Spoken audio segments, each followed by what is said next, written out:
All right.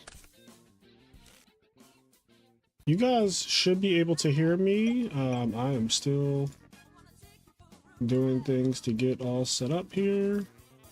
Sort of, kind of. So bear with me for a second. Switch this to here. Yo, duelists, before we get into Let's see.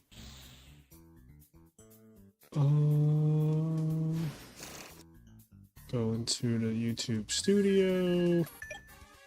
Go to live. Customization. Save. Then we want to this button. Pop out the chat. What's up, Quest? How's it going? I'm just getting all set up. So I think we have 15 players tonight. In tonight's free Edison online local.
On the way to Germany for Oktoberfest? Wait, really? Like, actually? Germany?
How do I sound? Can you guys hear me? I've been having some audio stuff in the last couple of days. And I'm never sure if the audio is good because I have a new PC. It's like my 18th time saying that, but there's still people who don't know what's been going on. That's also why I haven't been putting out as much content lately, because just getting set up again on like I use this for my actual job as an accountant, and I also do all of my content creation on my computer. So I've retired my Alienware computer that I was using for the last 5 years and bought a gaming PC with like maxed out specs. Like I have a 4090 graphics card now and a crazy like AMD processor and all that shit. So it has been a journey getting everything set up again with OBS and all that stuff. And if you've ever done content, you know how like there's just a lot to it.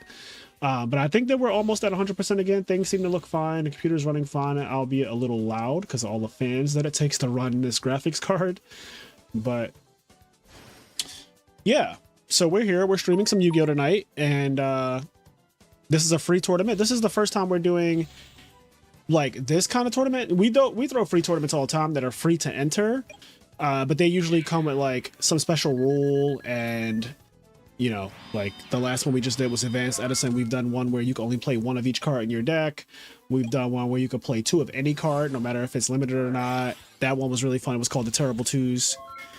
Maybe I'll do one where you could play 3 of each card, no matter what. Like 3, you know, you could play 3 Dark Arms, 3 JDs, 3 Charge Light Brigade if you wanted, 3 Brain Controls, 3 Dust Shoot. It'll be unhinged, obviously. We've done a tournament where you could play any card, any one copy of a card from any point in history. So like, you know, people played, what was some of the Graceful Charity. Some people played the Dragoon, the Paladin, Red Eyes Dark Dragoon. But this is just like a regular Edison tournament. There are no special rules for this tournament. It's just a double elimination bracket. And yeah, that's pretty much it. Also, is the music too loud or is it fine? Let me turn this down a little bit. There we go.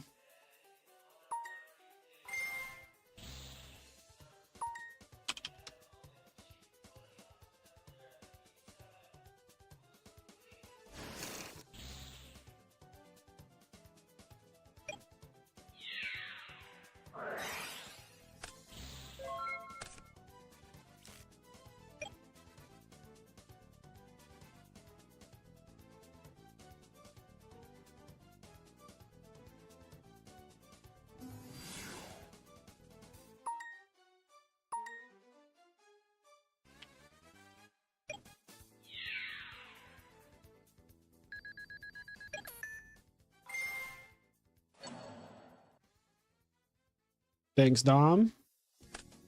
So wait. Oh, you're really headed to Oktoberfest. Like, you weren't fucking around. You're going to Germany. Have you ever been to Germany before? Like, have you been? You've been to Germany? I've never been to Germany.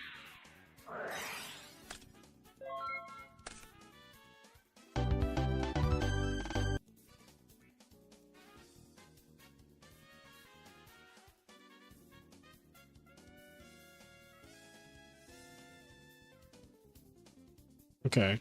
What has been going on here? I haven't seen a single thing that's going on. I see a test tiger. So Fonte's playing GBs. Televisual is playing Breaker the Magical Warrior. So that could be anything.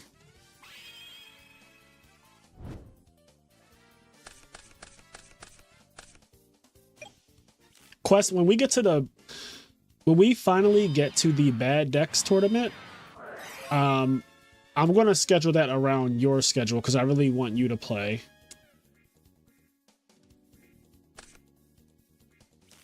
That'll be called the Quest Cup. The IMNerd Quest Cup.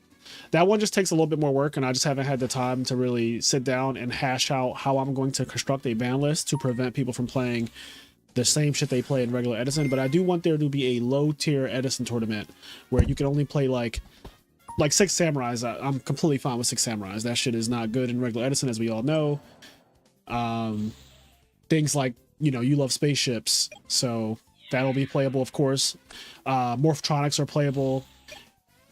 Yeah, you know, decks like that. Decks that just don't really do much in actual Edison format.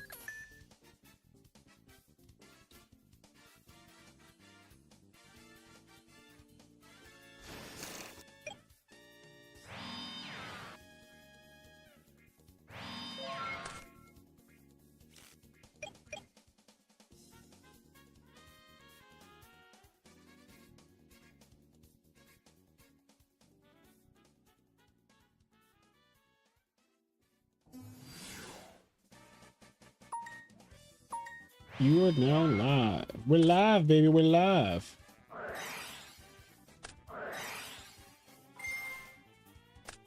Okay.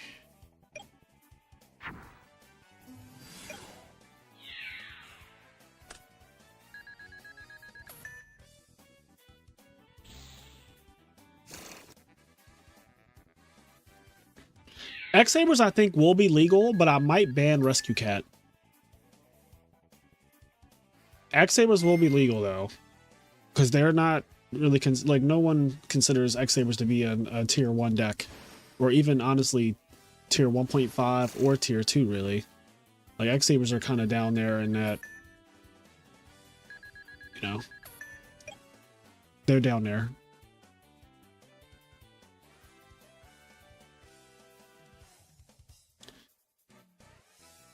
Yeah, but I'm going to ban... What I'm going to do to make this tournament work is I'm just going to make a ban list for it.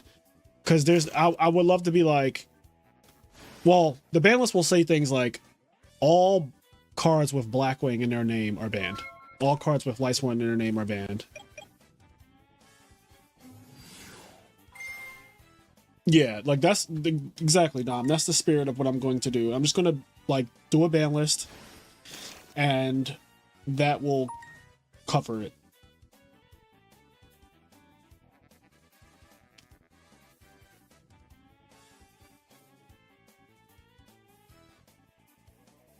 But like I don't even want so like I see your list, Dom, and it is a pretty good list. Like it definitely does cut back on a lot of stuff, but then frogs are still very much playable if you just ban Toad and Caius, right? So I would just make it where you can't play frogs, like period. Like frogs are just not playable at all.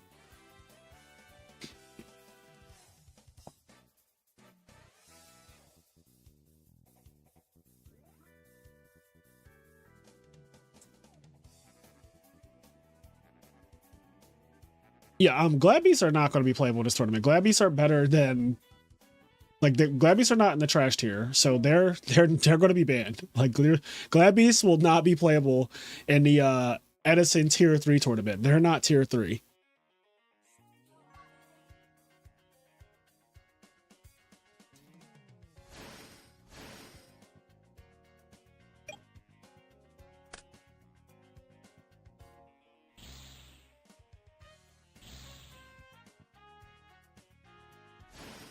Not Fusion Gate.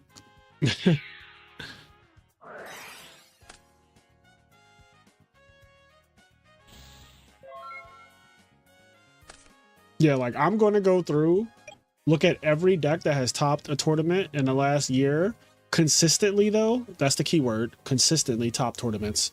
So I don't care about X-Sabers topping one time. I don't care about, like, you know, some of the decks that have topped once or twice for the last 3 years I've been playing Edison format. I don't really care about those. Like, they're fine. But some of the decks are just like really good if you ban everything. For example, like GBs would just be the best deck if I allowed that to work in that environment. Okay, Fonte wins with GBs. Yeah. All right, moving right along. Let's look at the bracket. So, do I have to refresh this? I don't know. Okay, AtrueHero is playing right now. We can watch him. We gotta watch Pudding. I'm gonna watch Pudding because we watched a lot of AtrueHero the other day. See what Pudding's up to. Pudding Pop. Pudding 1 game 1, it appears, against Dragon Turbo. Playing his fairy deck that he is well known for at this point.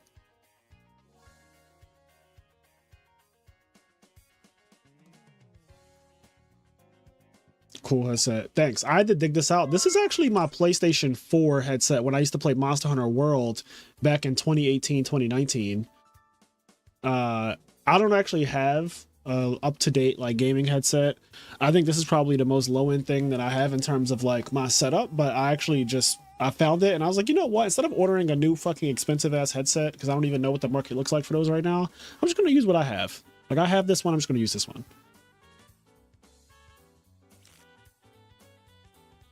Not Lil Pipe.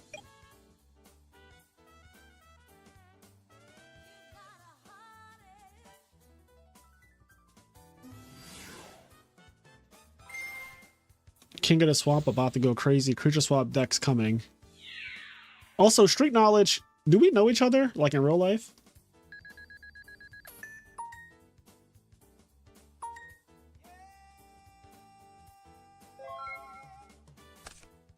Dun-dun, dun-dun, dun-dun,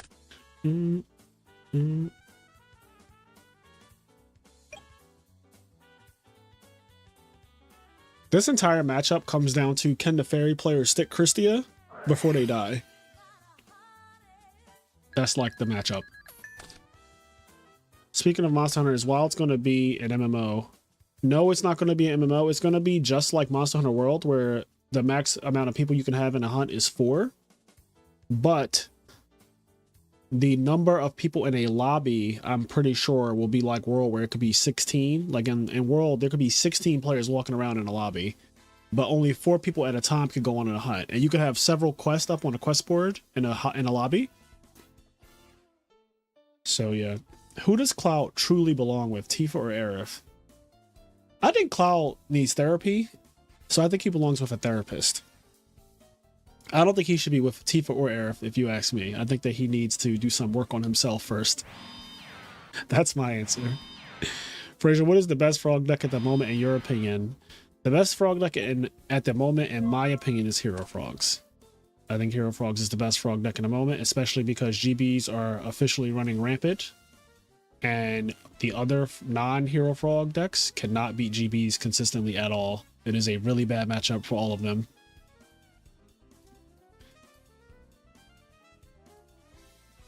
Also, people are starting to decide Massacre Strict, and that shit shuts down all the other frog decks as well. Whereas against Hero Frogs, it's also just very mid because of Miracle Fusion, Junk Synchro, and stuff like that. So if I were playing in a tournament tomorrow, if I had a tournament to play this weekend, for example, and I had to play Frogs, right? If I was forced to play Frogs in a tournament this weekend, I mean, I have one next weekend. I'll be at YCS Niagara. So if I had to play Frogs at YCS Niagara, I would 100% enter with Hero Frogs. I would not enter with Dream Frogs. I would not enter with Stun Frogs. I would not enter with any kind of Frog Monarch deck. It would 100% be Hero Frogs, because I think that there's still going to be a good amount of GBs, and I think there's going to be a lot of Mask of Restrict side decked, and all of that nonsense. You have to like adjust to the format, you know? I think Dream Frogs and like Stun Frogs are really good when there's a lot of frogs in the format, and not GBs, because those decks are actually good against, like, Dream Frogs is good against Hero Frogs and good against Frog Monarch. But then once you add in these other decks that are hateful into the mix, then Dream Frogs and Stun Frogs kind of start to suck. Like, if you watch my top 16 match from when I topped with Dream Frogs, I played against GBs and it was not even competitive. Like, it wasn't even remotely close.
Drive me crazy, but I won't let you go, oh, without me. Dun, dun, dun, dun, dun, dun. Dun, dun, dun, dun, dun, dun, dun, dun. Wait. What the fuck are we watching? I thought that was Dragon Turbo. Why is there an oppression and 2 back row and a set monster? What is happening?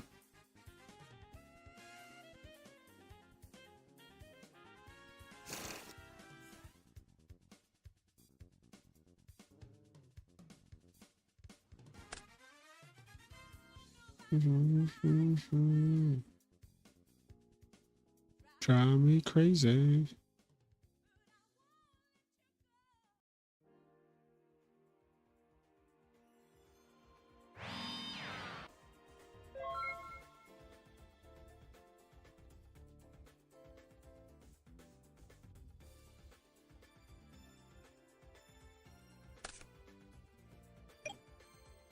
Bro, I keep getting wrecked by this frog mock in the deck. I played against it 3 times in the last 24 hours. I don't, yeah, that's...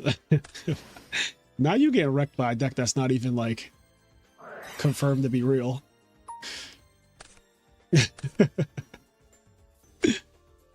Oh.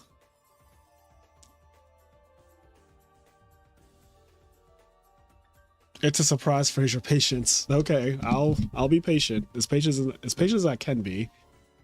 But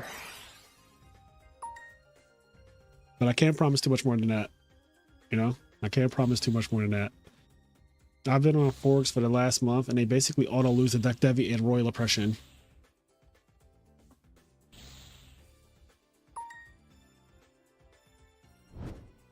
How do we get involved with these tournaments and other online tournaments?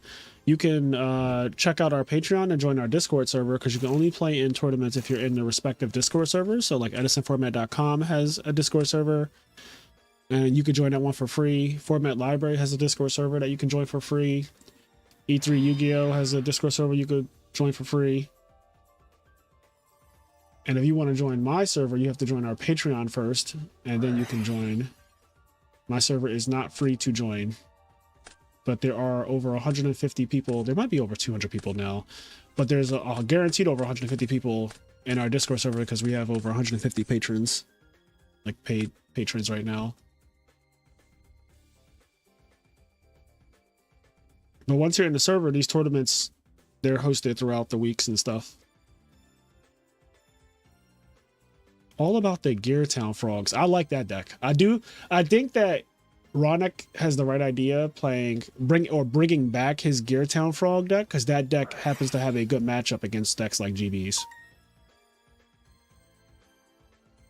Because he plays like Prompt Material, Light Darkness Dragon, and obviously Geartown summoning Gajellatron is fucking ridiculous.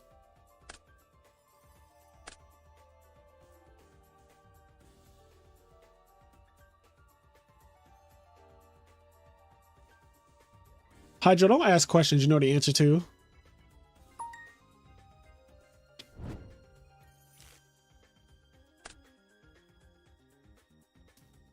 This is the deck that you made, okay? Dragon Turbo is your fucking disaster.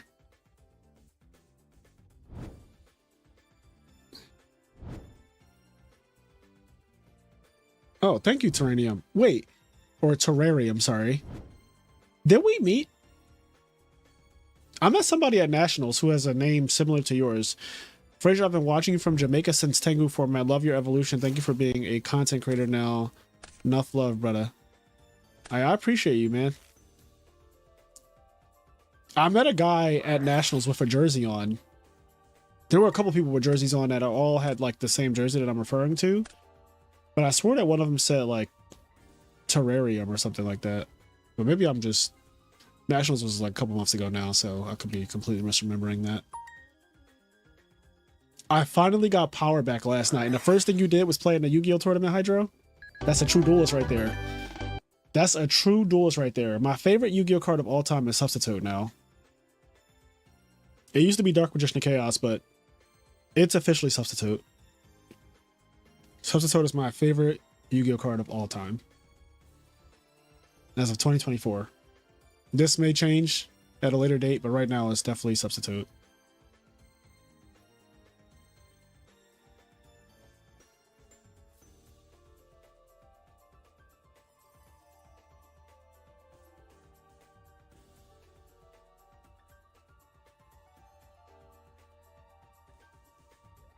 I was fiending for some Yu-Gi-Oh. Listen, we're all fiending for some Yu-Gi-Oh.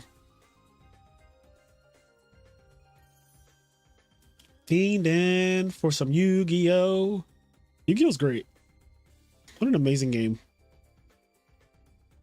No, we've never met. I've always played locally and online. Clap cheeks with mermails and dragon roller. Stopped playing after Sylvan's recently got into Edison. Yeah, Edison's nice because it's low commitment.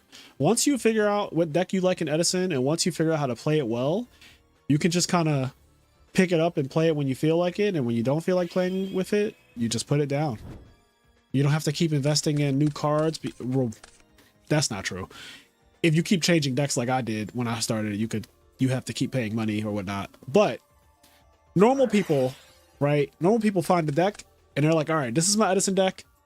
I'm just going to have this deck always. I have my Blackwing deck, my Bayou deck, my Frog deck, my Glabby's deck, whatever deck you like. You get your deck, you learn how to play it really well. And then when you don't want to play Edison, you just don't play. And when you do want to play, you just pick it up and you play. And that's the best thing because there's no ban list and there's no new pack. So you don't have to pay. Like, I know people are complaining right now about that fucking hand trap that's coming out in a couple of weeks, or maybe it's coming out this weekend. I'm not sure. But that hand trap, that's going to be a lot of money because it's a secret rare and it's like maxi. We don't have that problem in Edison. That's not a real thing for us, you know?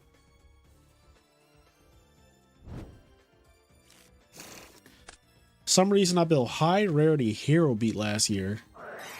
Ooh, that did not pan out too well, did it?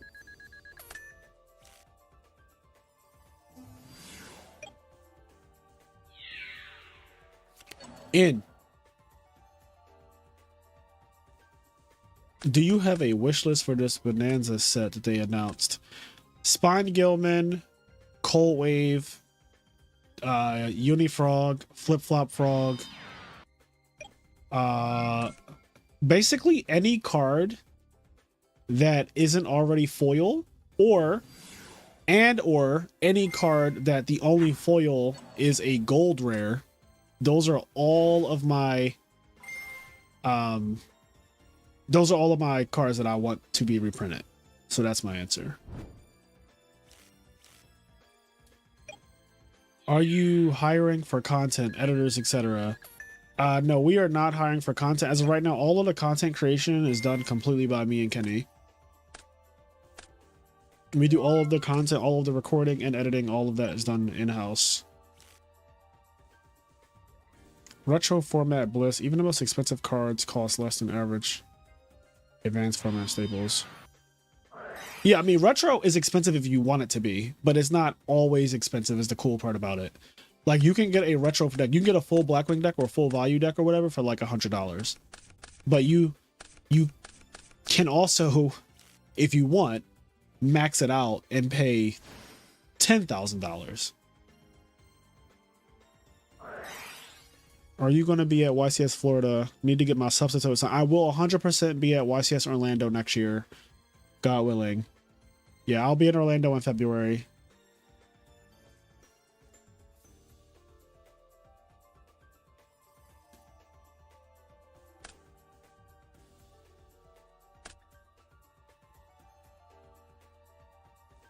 Like, I would love a nice Cold Wave, a nice Unifrog and Flip Flop Frog, Death Frog. They could all use a foil version.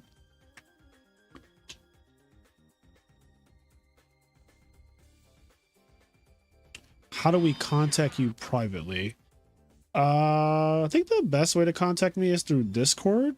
Like, if you send me a message on Discord, and my Discord is just Frayway, like FRAYWAY.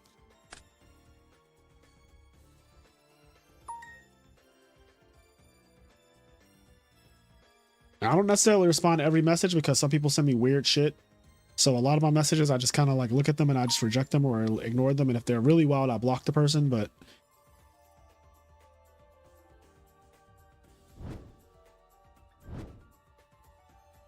what is this token? The token is some counting super rejuvenation. Are you coming to Anaheim in December? Yes, I will also be going to Anaheim in December. Cold Wave would eat. Also, Kampa, your fucking thing evolved into a Death Frog. I see that your badge next to your name because you're a member. So by the way, guys, we do have channel memberships enabled. If you want to support the channel, it's $5 a month, and you get badges and emotes. Actually, where are the emotes at? Let's see. There's like badges and emotes that you get. But what's really cool about YouTube and then this is probably true. I don't stream on Twitch, but I imagine they probably have something similar. But the length of time that you've been subscribed as a member on the channel changes what you become in terms of the badge. So like Philip Campa, whose name is in green, he was a tadpole when he first joined, but then after a month it becomes a death frog, and then after another month I think it becomes like a swap frog, and then it becomes a dupe frog, then a treatment frog, then eventually becomes a substitute after like a year. Hydro, shut up. Appreciate answering my questions tonight. Big fan of the podcast. My other must-listen weekly podcast is Team APS as general Yu-Gi-Oh fans, but not gonna lie, there's some old format hate that I'm not a fan of. Ooh, not old format hate. Hey, Fraser, used to follow Yu-Gi-Oh back in the day of Untouchables, uploading duel videos with the Bolito Bros, and the Card Masters gang saw you emerge onto the scene too. Gotta get the Bolito Bros into the channel. That would be fire. Well, one of them doesn't play Yu-Gi-Oh anymore. And I don't think either one of them really play Yu-Gi-Oh anymore. Dale plays Lorcana now. Dale has been on the podcast multiple times. But yeah, Campa, you didn't even realize that you were a fucking Death Frog now. That's hilarious. You're a Death Frog King. You've been subscribed as a member for, I guess, a month now. All right, Pudding won. And it looks like he won by a lot because he has a lot of cards and his opponent does not. That's my way of judging who won or whatnot. Okay, Christie against Dragons. Very good. All right, let's look at the bracket. Refresh this again. So, oh, Hydro's playing right now. We're down in the losers bracket. Oh, we got, whoa, losers bracket is fucking popping off actually. Hold on. All right, losers bracket is Televisual versus AtrueHero, and if you guys don't know, we're all childhood friends. We all went to the same local. We're all from Philly, right? I think that Televisual and Cairo even went to school together. I feel like I'm older than them, like by a little bit. So I did not go to high school with them. I also went to Catholic school, but we all grew up together, right? We all went to the same local, and I'm watching this match, even though they're both in losers. Like, I really want to see this match. I've already missed the game though. I've already missed the game. So AtrueHero is playing his Diamond Dew Turbo deck, which is, if you watch his channel, you know about this deck. Or if you're a part of our friend group, this is a deck that he loves. He plays like in-house, like in our group, but not really in tournaments because it's obviously not like the best deck or whatever. But it actually is surprisingly not horrible.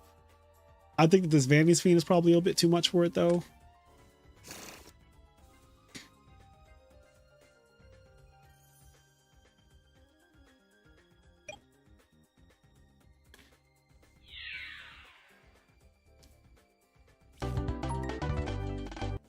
All right, Televisual wins.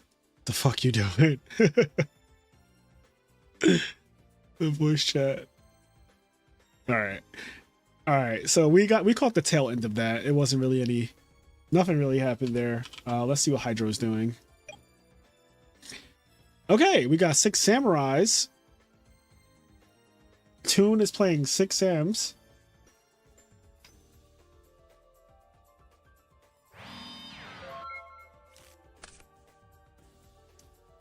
Little 6 Sam action. Little 6 Samathies. Oh yeah, like the stream, guys, if you can, that'd be really helpful. It helps the channel and all that good stuff.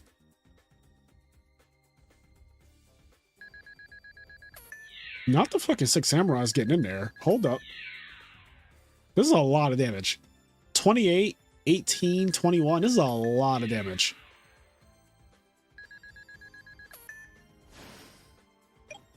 Drop Trag. Trag is bigger than every monster. There is a back row.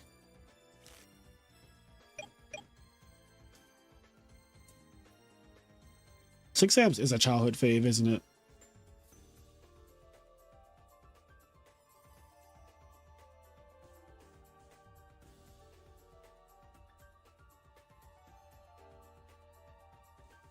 Elusive Mirror.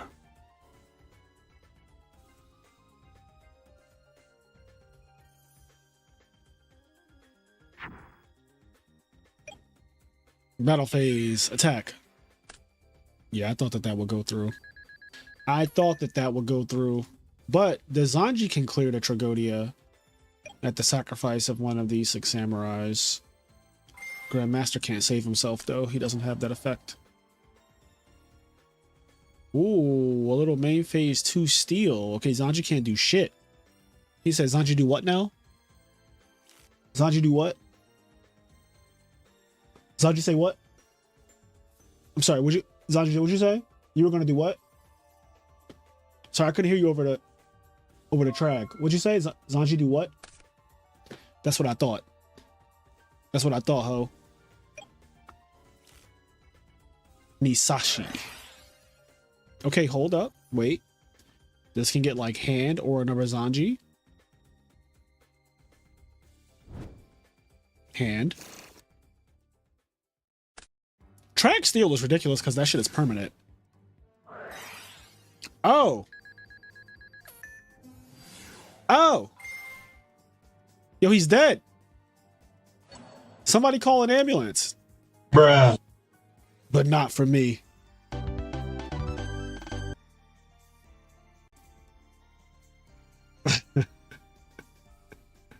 Now you having a whole come apart with the steel.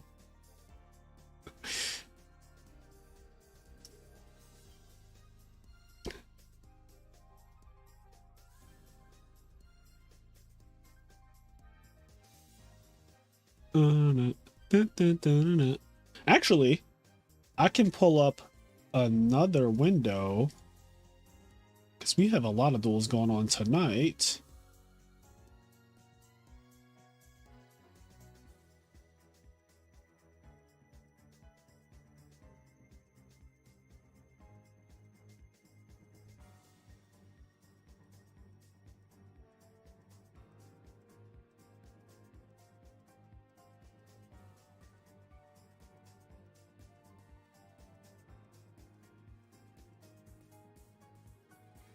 So we're watching Toon HydroPump, but then there's also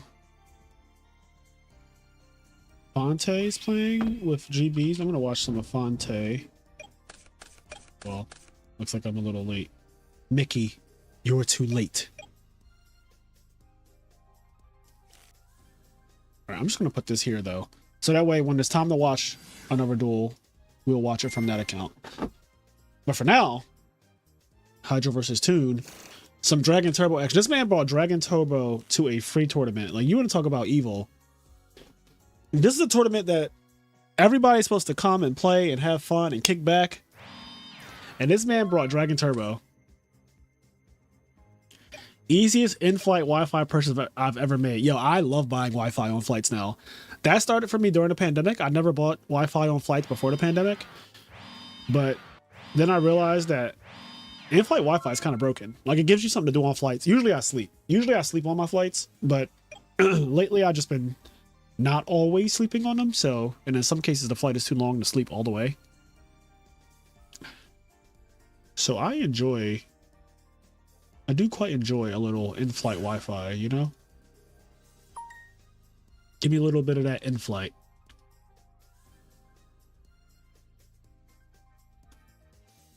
He said, fuck y'all, I'm getting buckets tonight.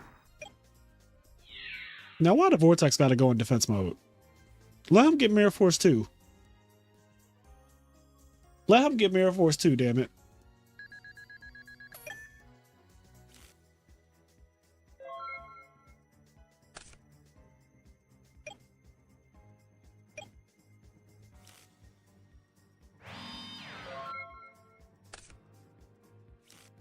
Jimmy Buckets. Ascending Nova. Been playing your Frog Monarch deck and having lots of fun. What's up, Leon? How has it been?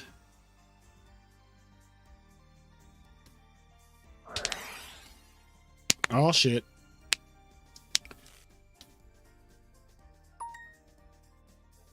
When you're sitting there with a Starlight Road and your opponent true nades you, you just kind of pee a little bit. Like when you have 5 back row, you feel real protected and safe behind your Starlight Road, and they go activate True Nade. It's like a little bit of pee comes out. It's like a tiny bit.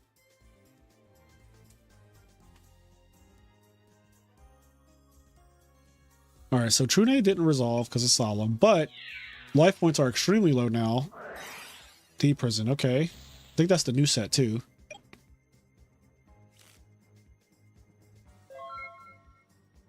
That'd be the new set.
Oh, Jesus Christ. I looked away and looked back and Gateway United and all the things. How many days till I get that mat? You are not getting that mat, my guy. But I appreciate your efforts, you know? I appreciate your efforts.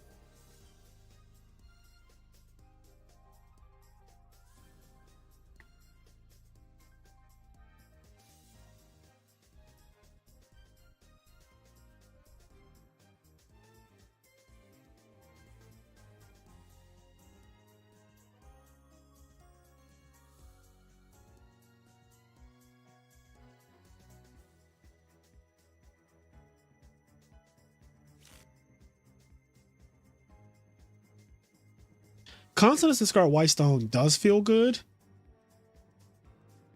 I'm not going to lie about that. It definitely does feel good, but like what doesn't feel good is fucking drawing Blue Eyes. That's what doesn't feel good. Just drawing Blue Eyes.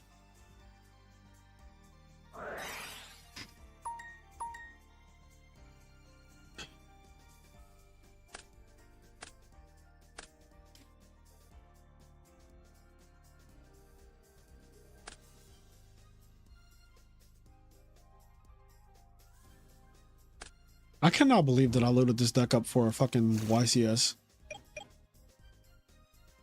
Like, I cannot believe that I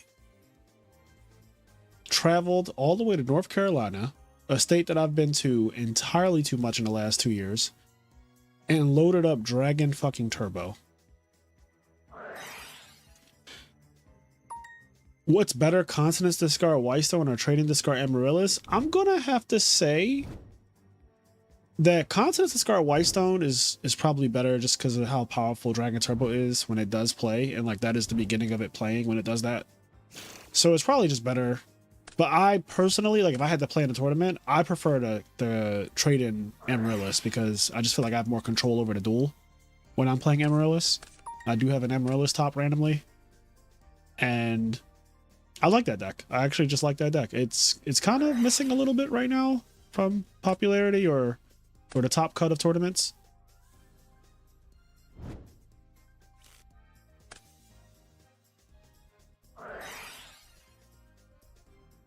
I kind of want to pick up a new deck. Like, well, when I say a new deck, I mean like, so obviously Frogs is my main deck, right? But I kind of want to really start learning something else or playing something else seriously. Like, I know how to play pretty much every deck to a degree, but I want to like really take one serious and maybe try to win with a different deck.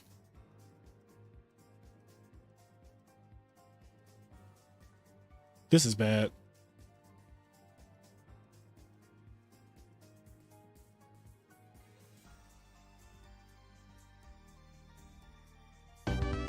Zombies is fun, just saying. Zombies is not for me. I can't do the zombie thing. If you watch any of our zombie videos, you'll notice a lack of fun that I'm like not having or having. I don't have much fun when I play zombies, if I'm being honest. Even when I OTK, I don't really feel that great. It does not. My playstyle is so not a zombie player's playstyle. It's shout out to the people who do it well, Jake XO and Beast Mode and Silchis and all the other zombie players of the world. Shout out to you guys for holding it down for that deck for the last couple of years, but like it's just not for me. It's a good deck, it's just not for me. What about some kind of monster mash? I mean, we don't have to say what kind. It would just be the one that won that European tournament that was like 200 and something players. I would just play that guy's list and then obviously tweak it from there. But like, he clearly figured something out if he won that whole tournament with Monster Mash. And we did play it on the video and that shit was broken. Monster Mash is nice, but here's my issue. Deck Devi is at an all-time high right now. And I could not imagine playing in a format where like Deck Devi is being main decked and side decked and all this stuff at like triplicate. I feel like it's the worst time to play a deck like Monster Mash.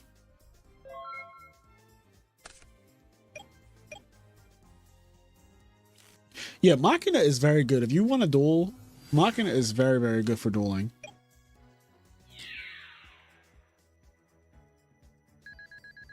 Frog GB is unhinged.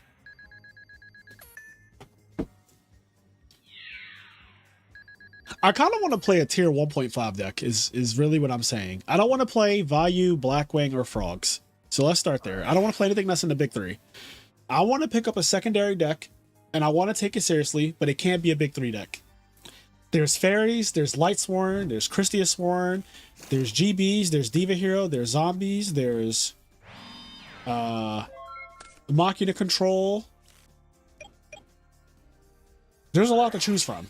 It's not that I'm at a lack of decks to choose from. Amaryllis, Dragon Turbo, even though I will not be doing Dragon Turbo.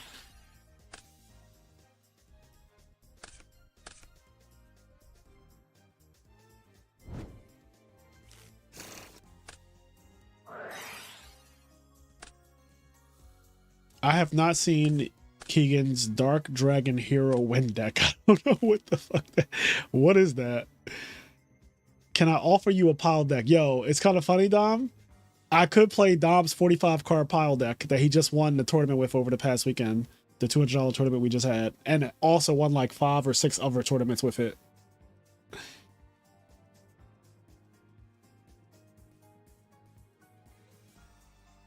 Lightsworn pile.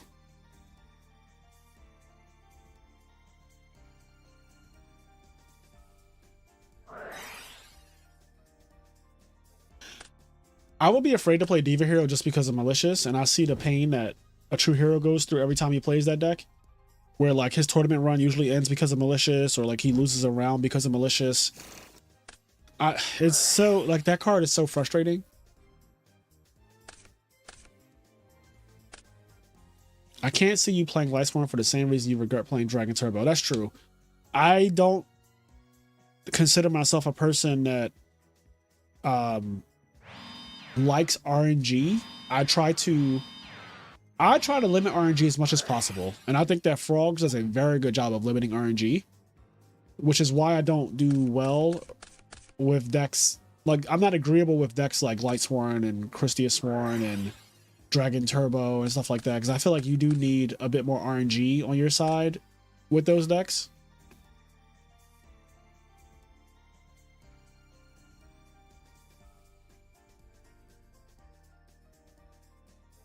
Try Fairies. Fairies I feel like is still unsolved. I think Pudding is the closest with Fairies in terms of like I think his build is the closest that Fairies is to being solved. It's a very good deck. Like his build is very fucking good.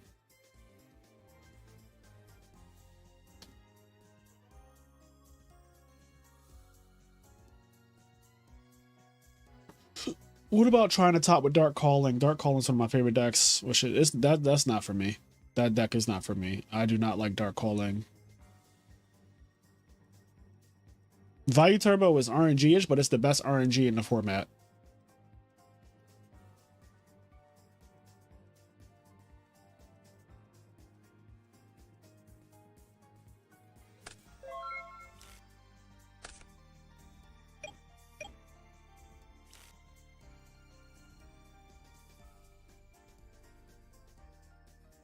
I just realized that we're in game 3, by the way. Like, it just occurred to me that this is not game 2. This is fucking game 3. So wait, hold on. Hold on. Miracle Fertilizer is very good. My guy, X-Saber is right there. Just take it. Damn, now I'm torrentialing it for it all. Those pesky Dragon Turbo players and their real traps. They should be allowed to play drill traps. I feel like when you queue up Dragon Turbo, you're not allowed to play Mirror Force, Torrential, like Deep Prisons and Bottomless and shit like that. Like you're not allowed.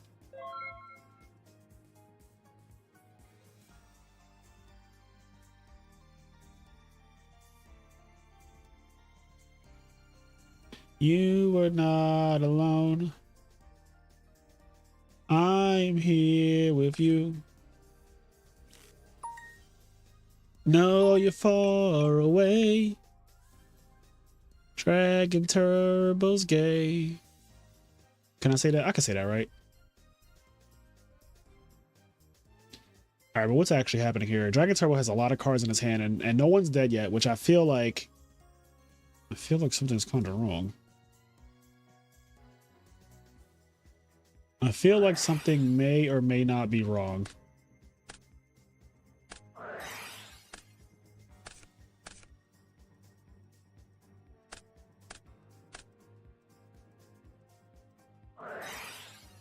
Sad part about looking at this is I know when Trune hits there will not be a Gores.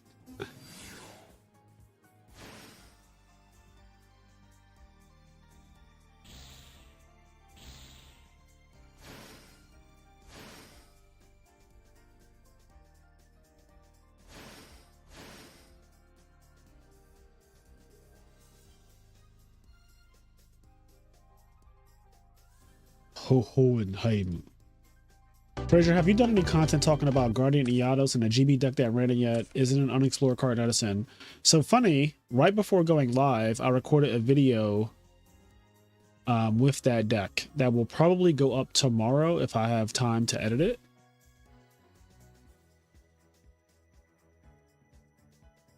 But yeah, the Iados, you will get to see some Iados gameplay on the IMNerd channel this week.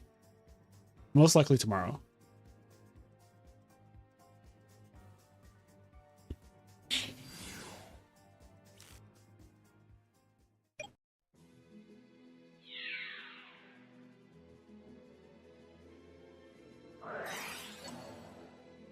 Sit.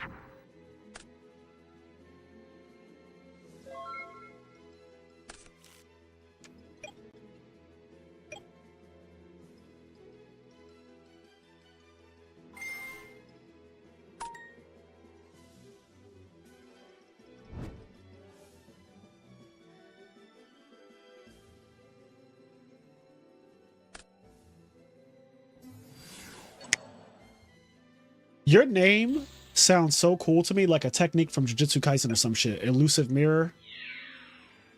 Or like something from Naruto or something. I don't know. It just sounds like something that you would hear as a technique. Bakuro Hachizoichi. Elusive Mirror. Like they just do like in Bleach, they do an incantation. I call upon the gods of the land and seas. Strike down my foes. Elusive Mirror. And like the fucking sea splits apart or some shit. All this lightning comes down.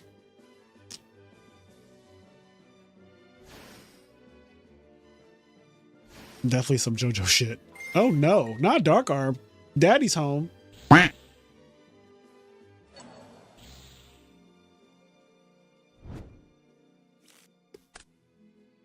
Ow. Oh, baby.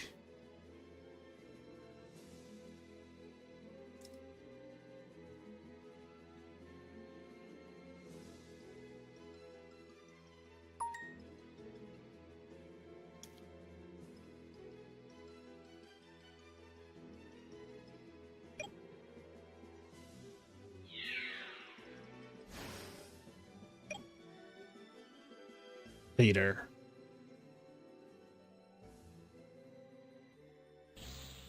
Get back fader is very annoying.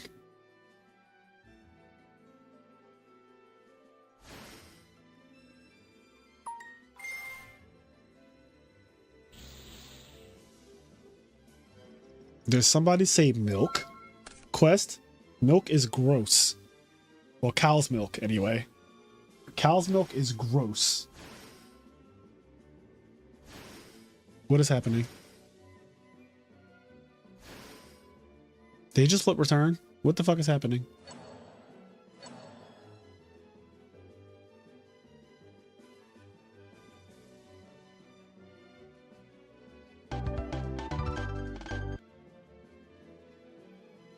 I'm drinking milk right now. Quest, I don't know how you just straight up drink milk, like raw ass milk, and you're not 200 pounds.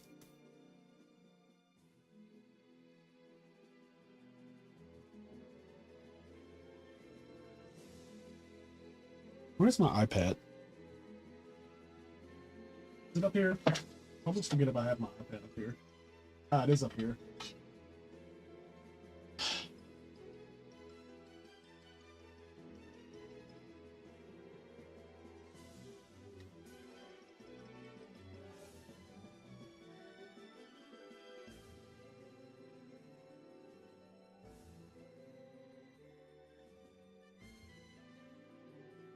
Katon. Go Kaki no Jutsu. Ante wins. Alright, let's check the bracket. Who else is playing? So Wig Splitter's playing. We're watching Pudding right now. The thing is, I don't know if I know these people's names on DB. Is always the issue when I go to look for. Let me see. I don't know if. Oh, Wig Split. Okay, their names are actually just their names. Cool. I like when people's. When their Discord name and their Duolingo name are close or similar or just the exact same, that's always great. Some people be having like, you know, their names just won't even be remotely what you see here. It's like, well, what you want me to do with that? You know? Anyway, back to this.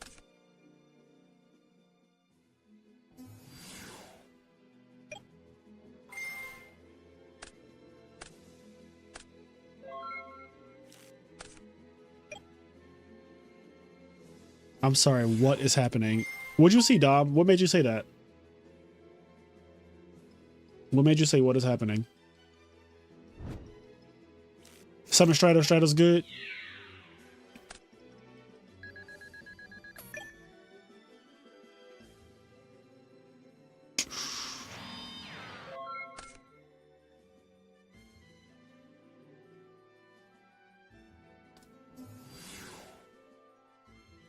Hit a monster or lose.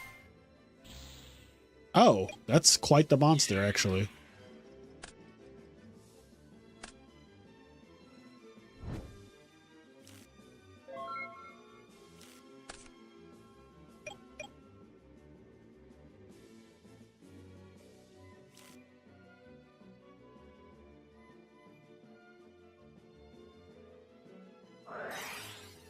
Uh-oh. God card. I didn't see if Pudding flip return. Yeah, I think Pudding was just summoning all of his return monsters, all of his banished monsters to show that he drew all of them or something like that, I think is what was happening. I was confused too. I thought that DB was glitching and it wasn't showing us the return.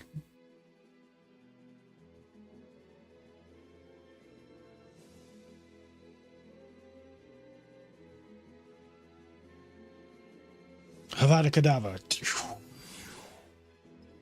Come on, Lila.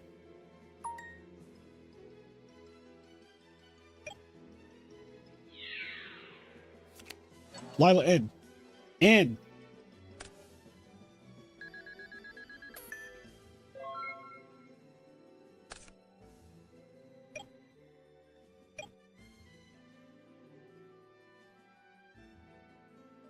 Damn, Lila. Running into a snowman eater is rough.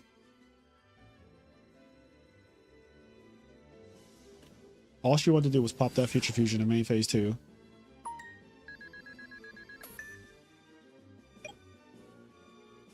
Yeah, what type is Snowman Eater, actually? It's Aqua? I would put Snowman Eater in attack mode. Is that unhinged? Bruh. Like, I would have put this in attack mode because Spine Gilman gives it 400 attack, right? Yeah, no, that Snowman Eater would have had to earn his keep. He'd had to go in attack mode for me. Snowman, you're gonna have to earn your keep. I'd have had him swinging.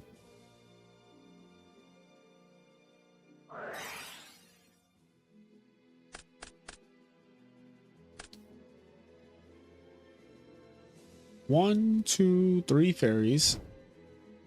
And he has 2 fiends, so he... Okay. There are things that are happening. The problem is Future Fusion is still on the field and Zero's coming out next turn. Or...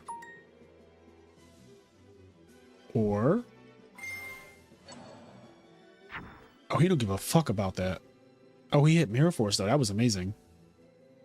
This is such an interesting game to me.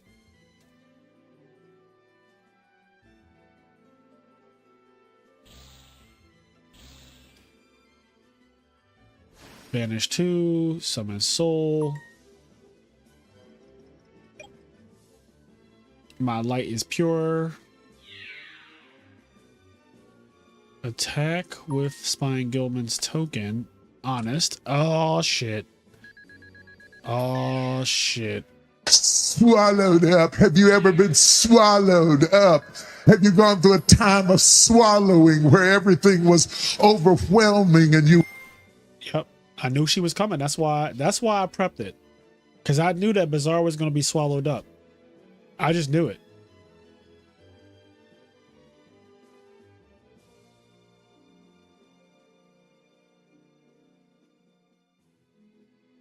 And Mirror Force is gone, so like, what are we talking about here? You know? This looks like a go next to me. Is giving go next. 1, 2, 3, 4, 5. So he's at 5 fairies, so if you clear the Christia, at the very least, you can't resummon it immediately, but like, yeah. Alright, let's see what's up. God damn it. I never get to see what's happening over here. Oh, look at that. Quick draw frogs. Quick draw McGraw. All right, wait, let's check the bracket. So Hydro's waiting in semifinals. Wig Splitter plays Fonte now. In the losers, we have Vincent Zen playing Sonori the Priest. So let's see. Chaos Hexa. Chaos Dimension. Hero Frogs. Okay. Versus Gear Town Frogs.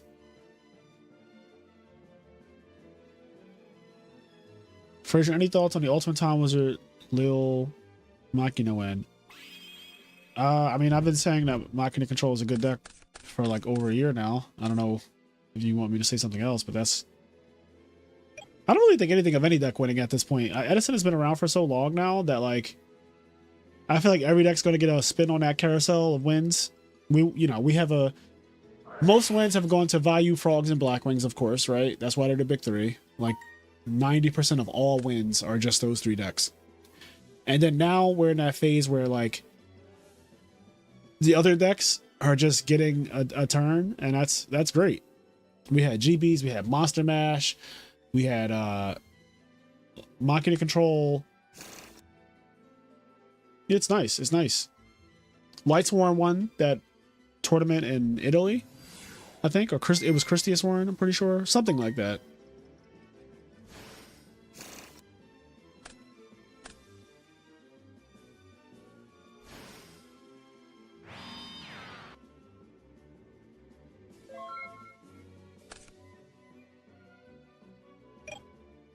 I didn't see the Machina Control list, though. I do want to see the list. Like, was it a good list?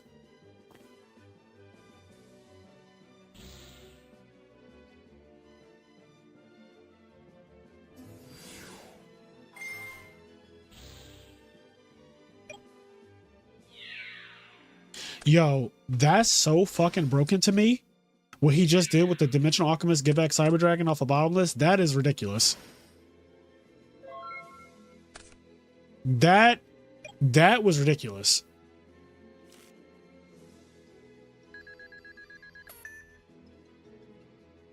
This card is so good. Also, his artwork is amazing.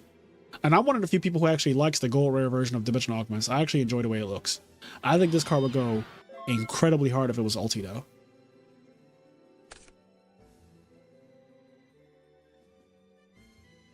Not Moulin Glacier and Dream Frogs.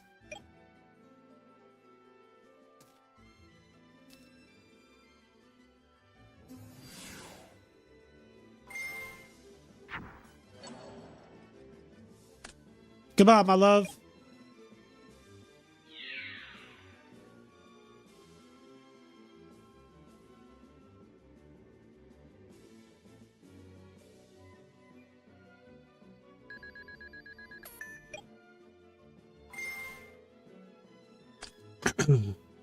Gold 3 is good. Yeah, Gold 3 looks really good. I genuinely do like the way the Alk looks. For show. For show. Not putting disconnecting. For show.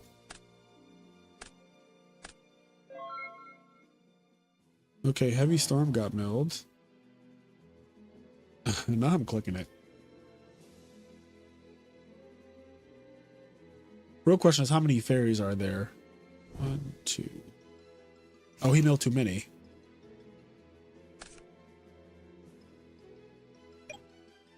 That's a little awkward.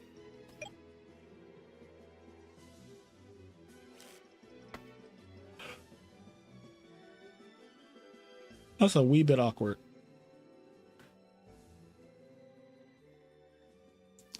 It's like now he knows you don't have heavy, but like, what if he draws it? You know? Like, what if he just rips the heavy?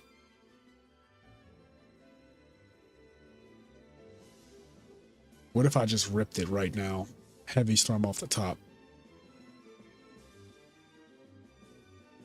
He did shuffle. He put it back and shuffled. I think in real life, though, if a card gets knocked over the top of your deck, it's just revealed to both players, basically, and then it goes back on top. They don't make you shuffle in real life for stuff like that.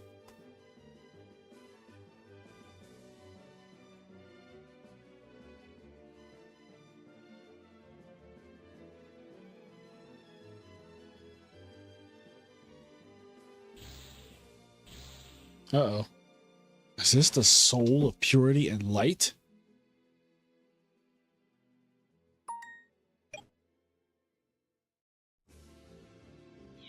This is 4,000 points of damage. There's the Mirror Force. He held that. He held that until the right moment.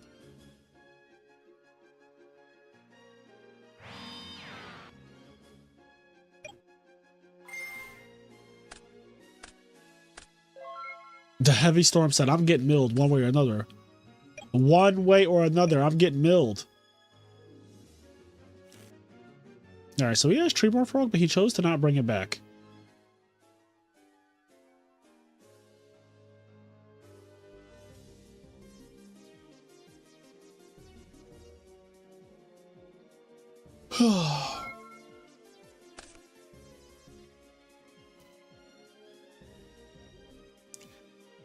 Kuchio say no jits.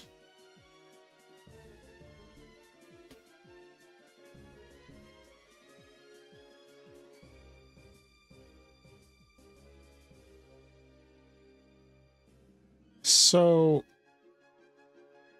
Bizarre Pass with an open field. Pudding has 3 fairies. There's a Treeborn Frog and a Malicious, both unused in grave. There's a lot going on here. Alright, we're just going to battle.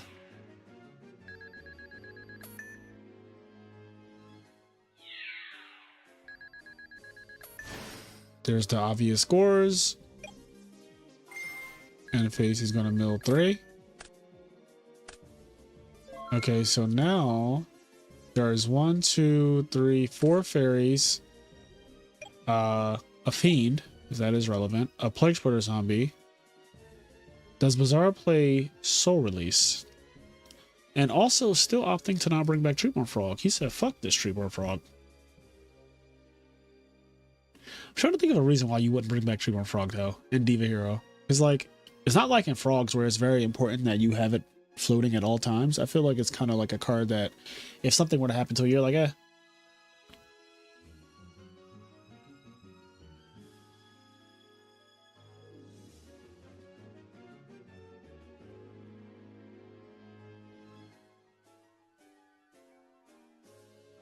Is that like the whole... This is the whole list. Thank you. You typed out the whole list. Uh-oh. Ruh-roh. This is actually going to be a shit ton of damage. Actually, well... Nova Summoner, maybe not.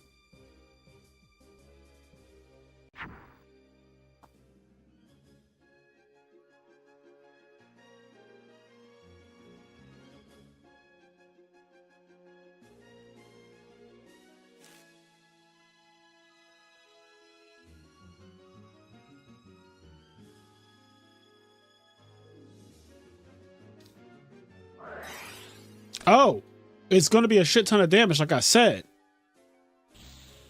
You heard what I said. I was right the first time.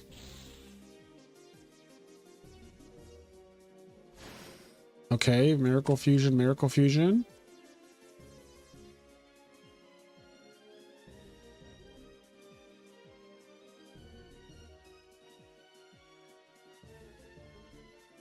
So Absolute Zero activates. Wipe it down. Damn no snot ass boy. Yeah, it do be like that. He said, "Hail to the no, to the no, no, no, hail."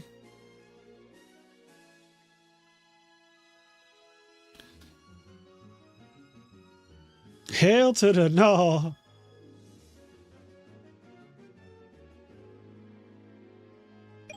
To the no, no, no.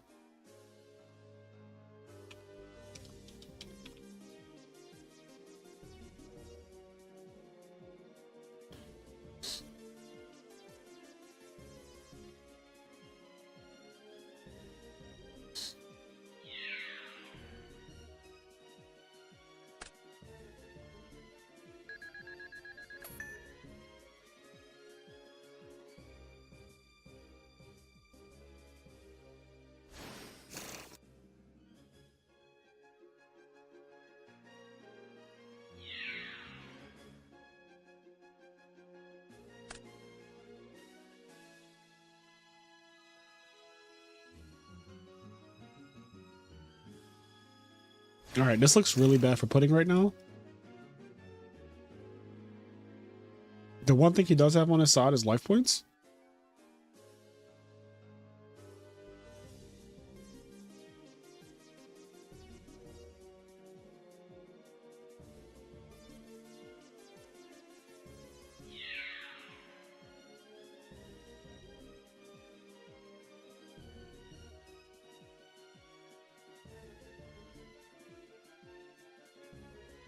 Absolute Zero is so much damage.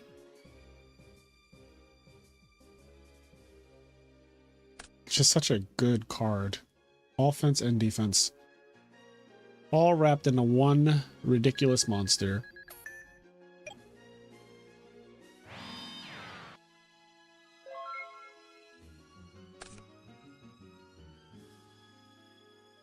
So that's 8. He's 8 fairies. That's a lot of fairies.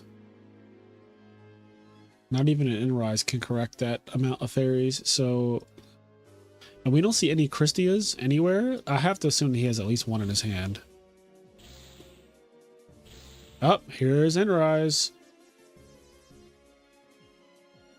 Right? He banished 3. Now he has to banish. Yep. There's the Caius. There's Inrise. So now the fairy count is 1, 2, 3, 4, 5.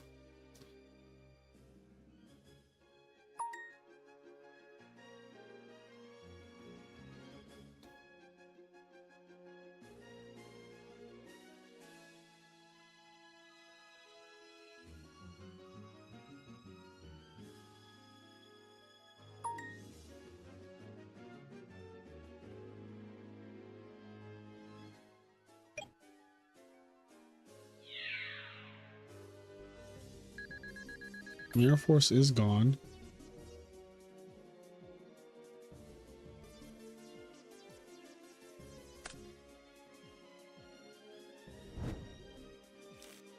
Oh.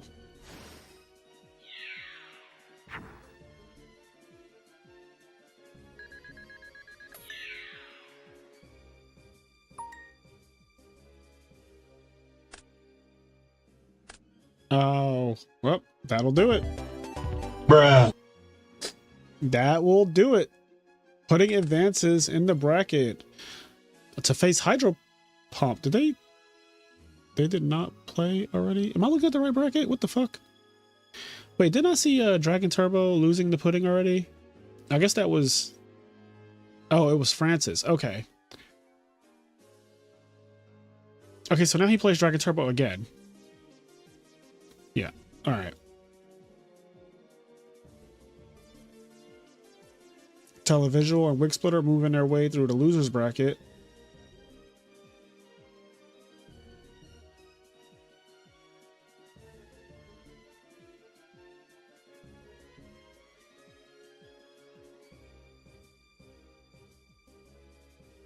Who won this? Okay.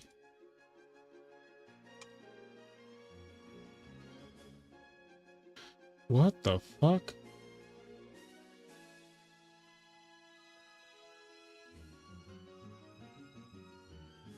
Oh, they're in game 3 at least. Alright, I'll be right back. I need to go grab water. So I'm going to disappear for a second.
All right, I'm back. I am Bizak. We are fighting dreamers.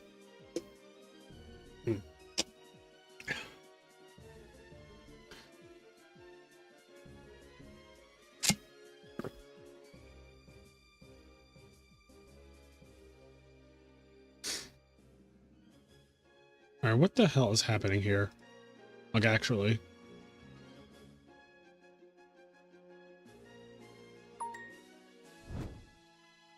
Lava Golem. He's at 1200? Holy shit.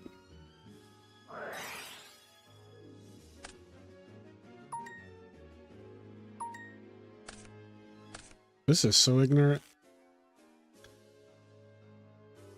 My man said, I'll play Edison because I like burn.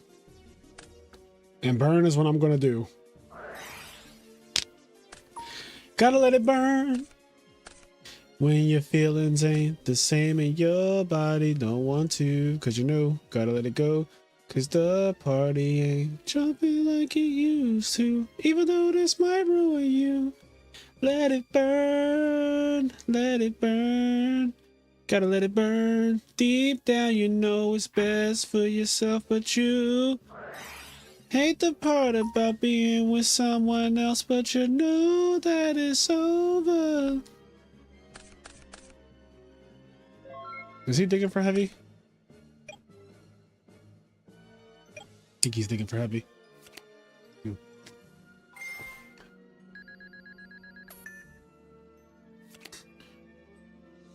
Oompa loompa doopity doo.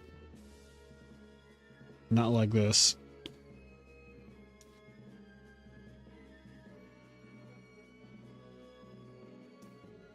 Relevant. Usher must be stopped.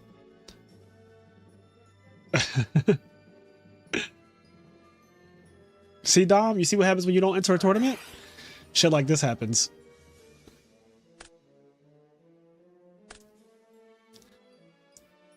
Shit like this is allowed to run free in the IMNerd community if you're not there to check it. Usher do be having them risking it all, don't he?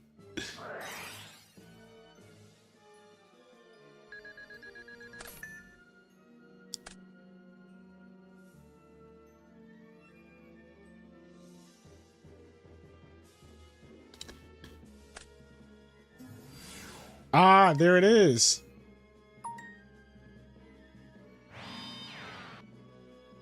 He said, let there be life.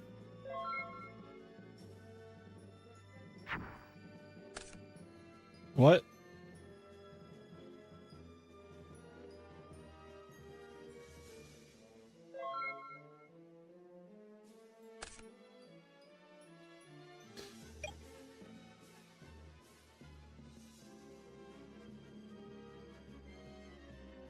I'm Black Rosing this shit, to be honest.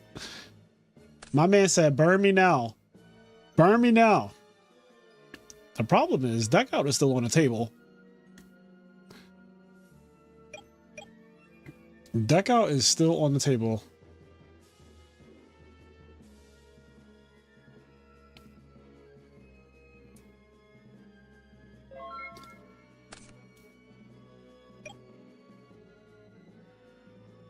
What a duel.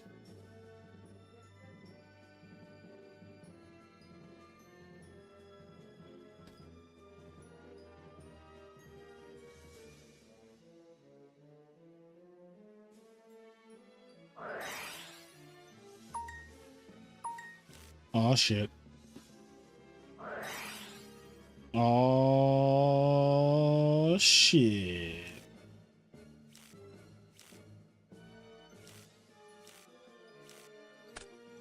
Miserable deck to play against. It's something. You gotta put him down this turn.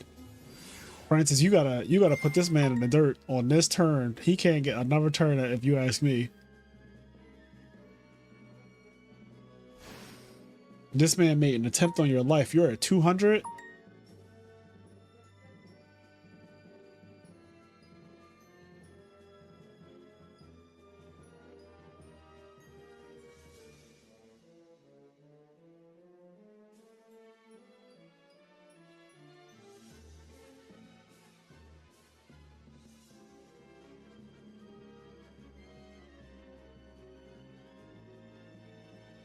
Where are the red eyes? I know there's one.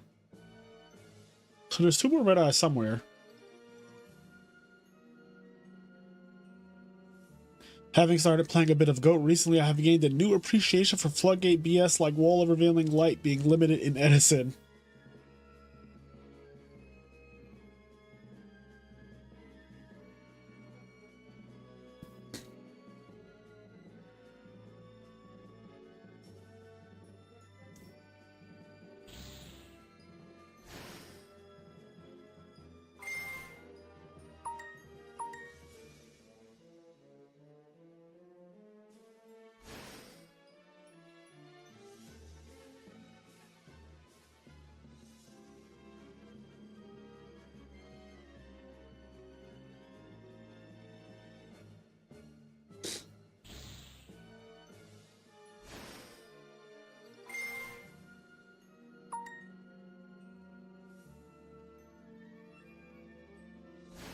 Yeah, if he got battle faded, we're just going to have to find out.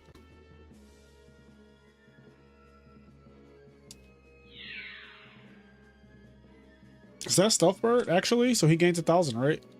When this card is flipped, inflict 1,000. So he gains that. Oh, what the hell? I think he gains that.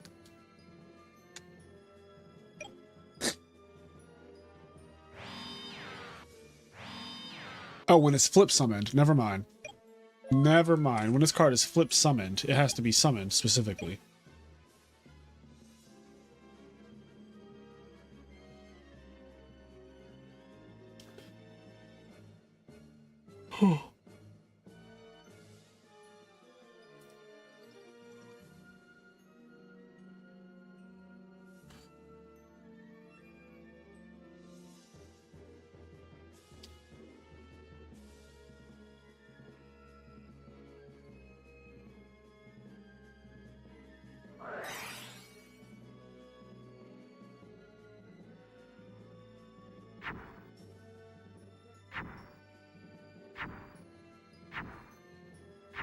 He played Dragon Capture Jar. That's crazy. When have y'all seen that Dragon Capture Jar in Edison? Oh.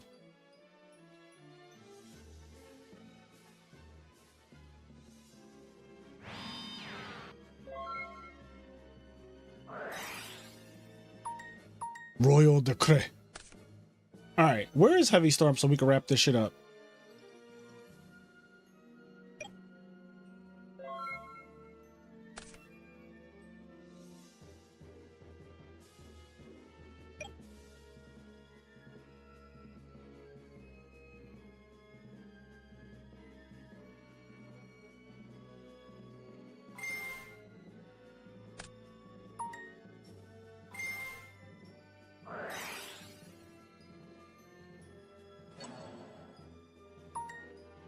Hit the chain?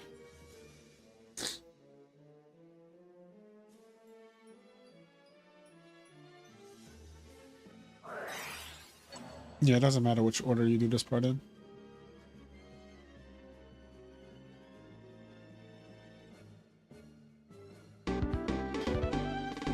Pretty cool stuff. All right, so Rusted Fence Post advances in the bracket. Fonte is already in winners finals, waiting for HydroPump and Pudding. So I guess we'll watch HydroPump and Pudding.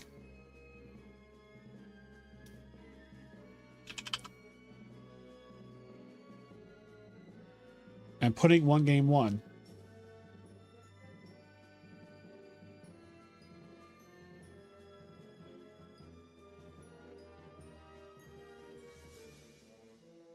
Get the hell out of here as well.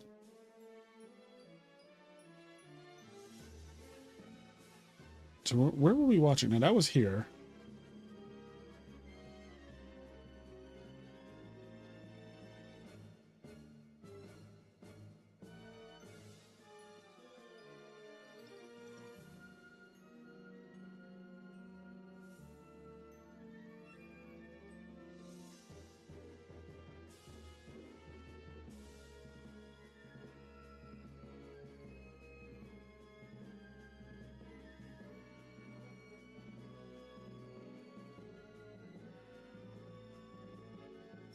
So So in winner's bracket, there's just Hydro and Pudding. In loser's bracket, there's Bazaar's playing right now. I actually like watching him play.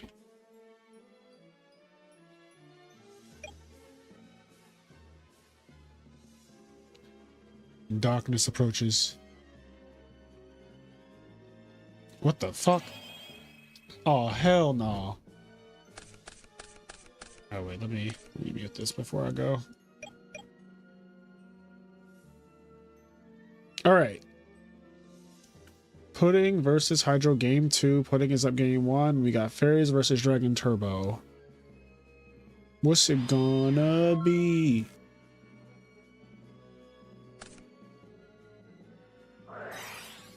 Solar Recharge. Good card to open with. Dragon Turbo setting a monster. Not a good thing to see for Dragon Turbo.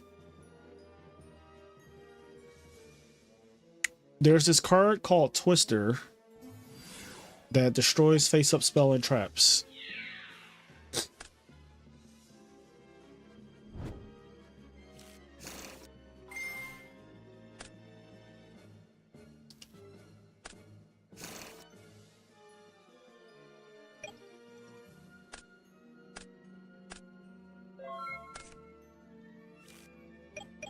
One, two, three, four, 5 fairies.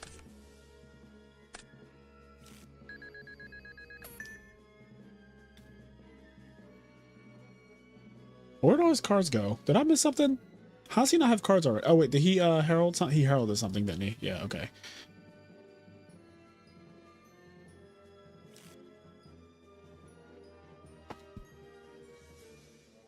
I was like, where'd all his cards go?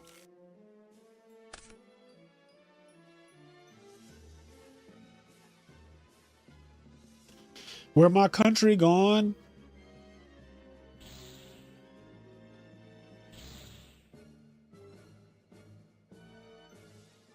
I mean, this could be Christy right here, right? Oh, never mind.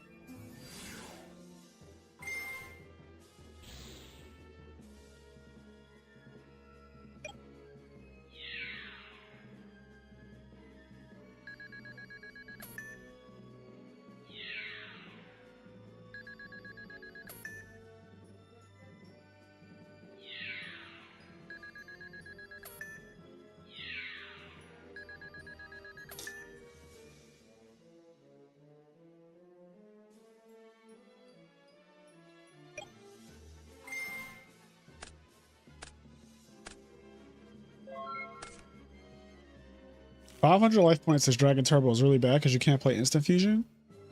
And Honest's game at any point.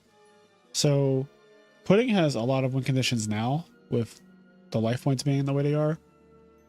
I don't really see I don't see HydroPump pulling this one out unless he kills him this turn. Gotta say. What's funny though is that setting a Debris Dragon walls the entire field, like technically. Mind control? Oh, just straight up red mid, okay. I thought he's about to make the world's craziest catastrophe with that Dialk. Okay, hold on. Hold on. This could be the comeback. Yep, so that's 200.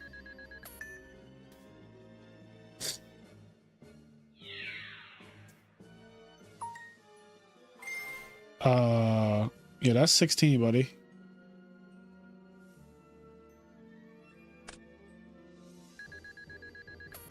No, he didn't see that. He must not have seen the life points.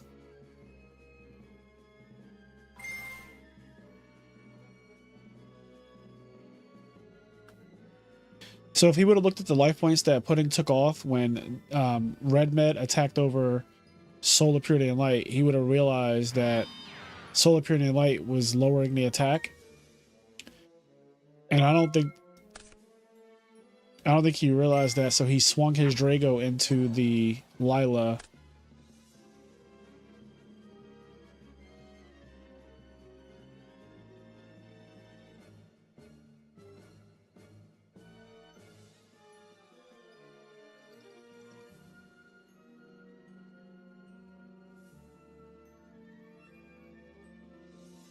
Yeah, that's what ProStorm, I get it. Obviously, Pudding was trying to convey that to HydroPump, but I guess HydroPump is saying like play it out, you know, like do it. But he showed him like I can pop your back over Lila. I can de-alk effect to get back honest, and I have game. Yeah. Okay. Well played. Tempest Magician is also lethal. Yes, if he has a Plague Spreader in his hand or whatever, it was lethal. Oh wait, was that a game? Was that actually going on? Fuck. Yeah, that's a real game. That's a live game. All right. So Pudding moves on to winners finals.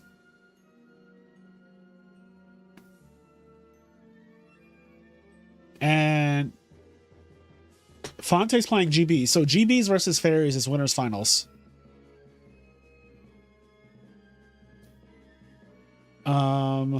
So they haven't.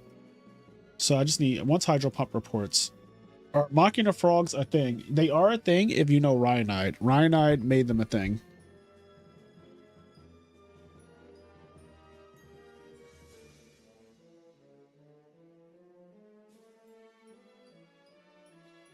Oh, the bot. Did the bot die?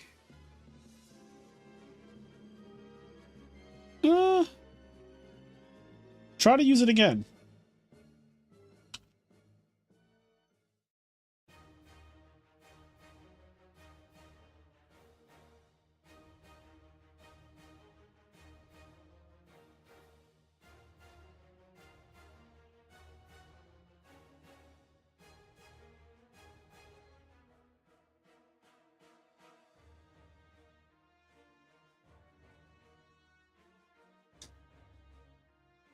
The bot seems to be up. Okay, there it goes.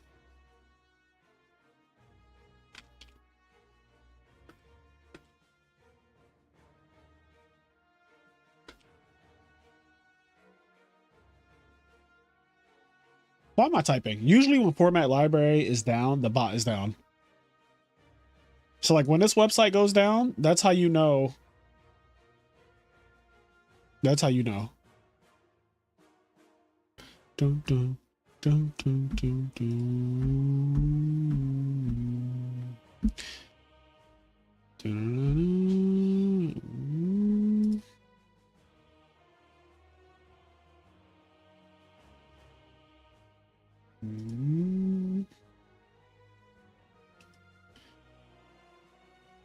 Oh, that's right. He played like this. Virus. Okay. Let's see. So Pudding is playing HydroPump in winners finals, and obviously we have to see that, right? Look, those fucks started already. I hate them. Here, I'll put the tech up there. The text that says, "This is Grands, baby." No, it's not Grands. This is winners finals.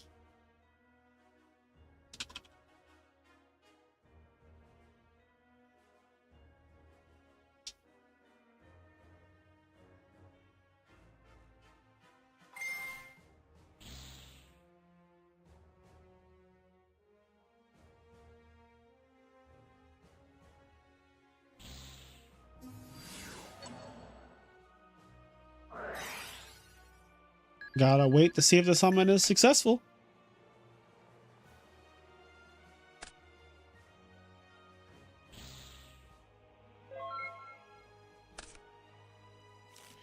Earth, Wind, and Fire. Back to the Shire.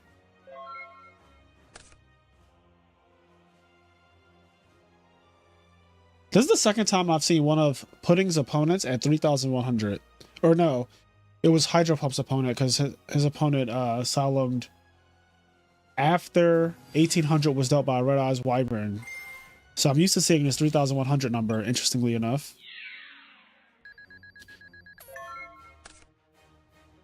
Is he really about to just lose to like vanilla fairy with no graveyard effects? Like, is that really where we are? Setting 2 more cards is not going to make me any more. Oh, I would not have played that. Okay. He better than me. I would have just swung. He said, fuck it, I don't believe you. I was like, you're going to trigger the craziest Starlight Road. The fact that he just had 5 back row and none of them did a single thing is crazy to me. Gabrielle D. Souza. Thank you for the sub. Thank you for the sub. We are over here streaming some Yu-Gi-Oh! I have a Japanese lesson to do.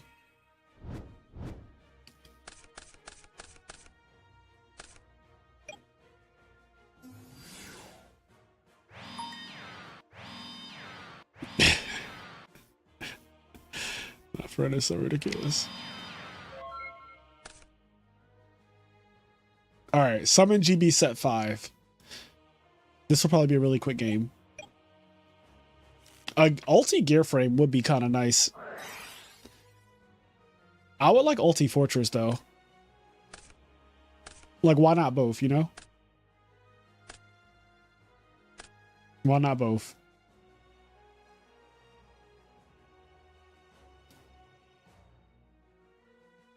Nihon.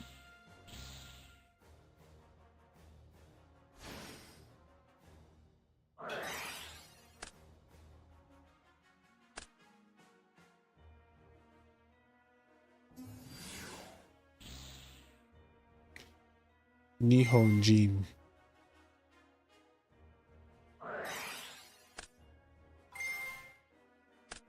O tearai wa arimasu ka?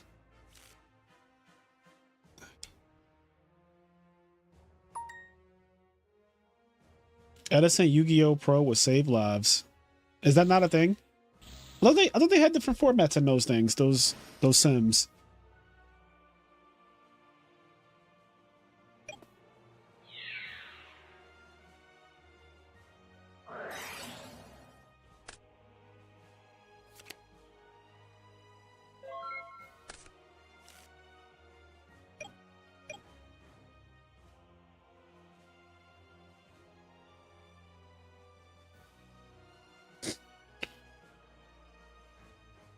One of my favorite things is when people start putting Japanese in the chat when I say that I'm learning Japanese. I'm just gonna disregard that.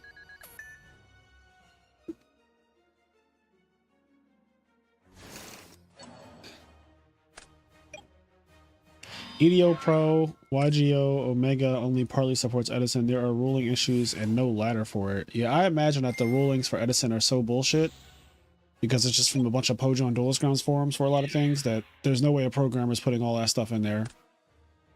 Like all the obscure stuff like Consecrated Light being tributed over with a Sirocco and shit like that, or Rivalry and Gozen not working properly, and zero attack monsters. What do? They actually kill each other in Edison?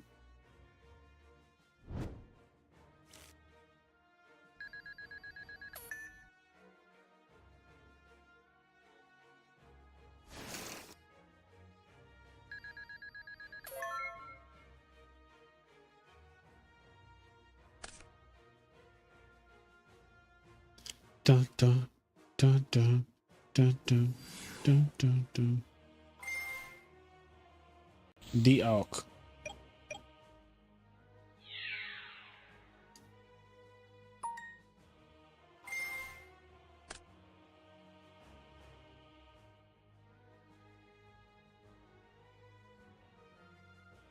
Fairies has so many threats. The way his deck is built. He just has a lot of threats. I thought he was about to flip Morphing Jar.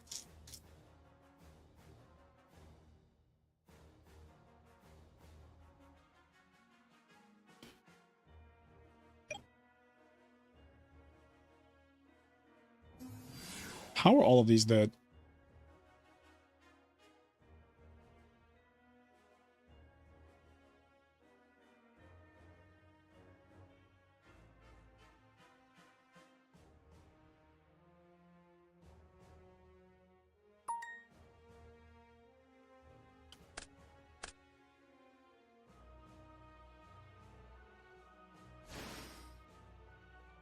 One of these has to be a bottomless, right?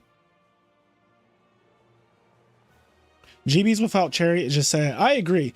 And it also is really interesting that a lot of GB lists don't play 3, because I feel like the dex tier, like the power level of GBs when it has Cherry and when it doesn't have Cherry, is so vastly different.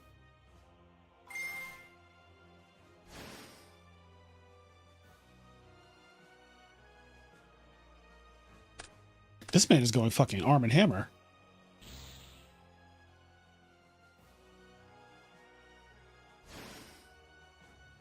He is going Arm and Hammer right now, like... Oh, God. Not Darken with Stardust. Yeah, book it so it doesn't actually work.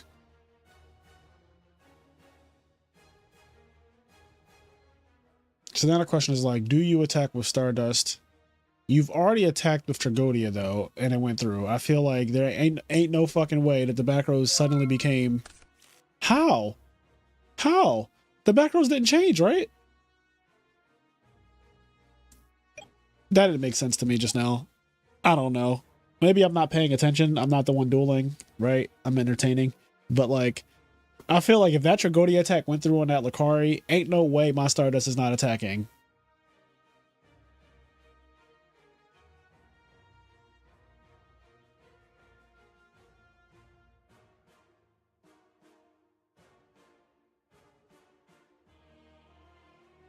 I would have attacked because, like I said, the Tragodia attack went through over the Lucari. Is there a DD, like, DD Warrior Lady? Is that a thing? Do GBs play DD Warrior Lady now? I'm not playing around that.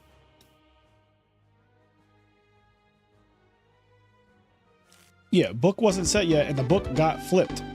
The book is the new back row, so there's no new back row. Literally, there were no new back rows. I would just attack. All right, Bazaar won his match. Let's see how the bracket looks. Okay, Fonte moves on to losers bracket. Pudding, though. So Fonte's gonna drop like right here, I think. Somewhere like this, I think. Yeah, because this is losers finals. So Fonte will go here. Pudding goes on to grand finals winner side.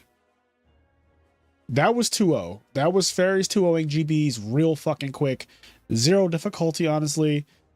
Did not look hard. I don't know if the GB player just kind of didn't draw that good, or if I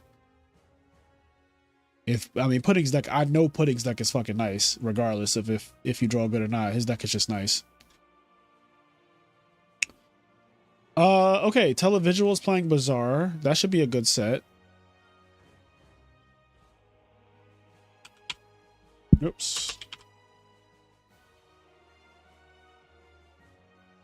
They're not playing yet.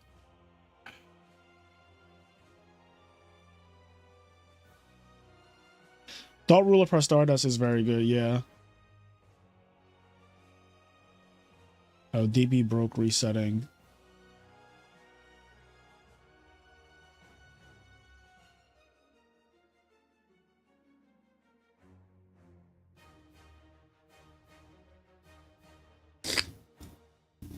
Okay, so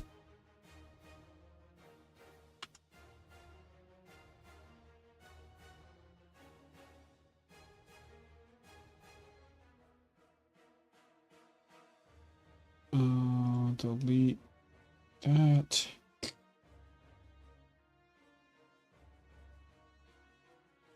In my experience, Fairies versus GBs is awful for GBs. Oh, there they go. There they go. Ooh, turn 1 dust shoot.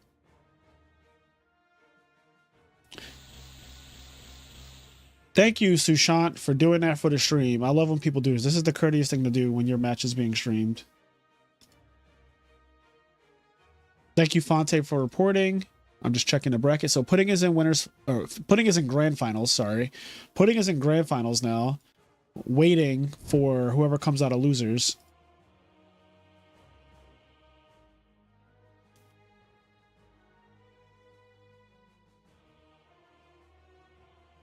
So that's his hand. I want to pull up a separate window because I want to look at the bracket a little bit more, but I don't want to disturb the stream.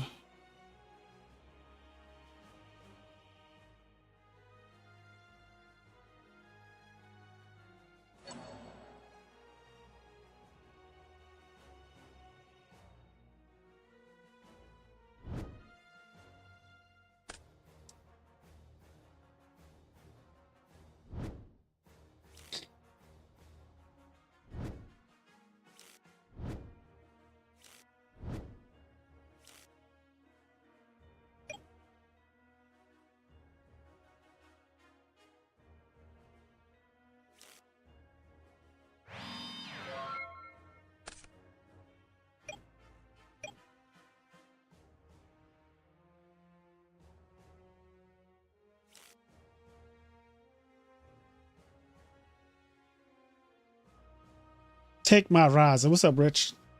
Congrats on second place.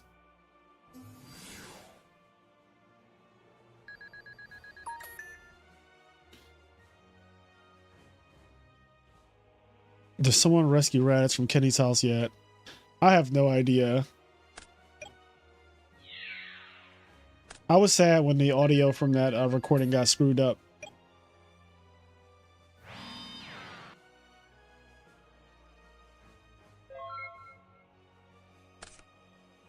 What's up? Strategico Mela. You mean the first place loser? But yeah, I mean, no one wants to get second place. Trust me, I understand. But, you know, somebody has to, right? Nobody wants to, but somebody has to. We can all get first place.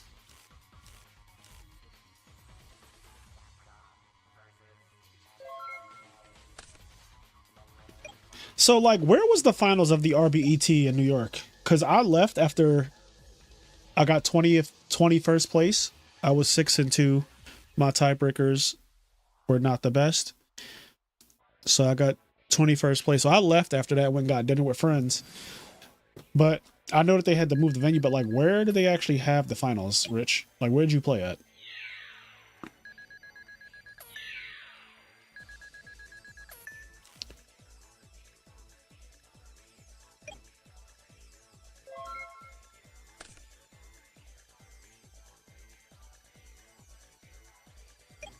Yo, I love that Bazaar put the Treeborn in attack. Remember I was saying put the Snowman in attack earlier? I was serious. An unfinished card shop that will be opening soon, about 10 minutes from the original venue. Okay. It was in the back rooms. Frazier, you know what one deck everyone has forgotten about that is playable? Gravekeepers is pretty decent. No, it is not, Brandon. Stop gaslighting it. Gaslighting people. Some abandoned store, shit everywhere, walls open. It was a serious dual dungeon vibes. It was active construction.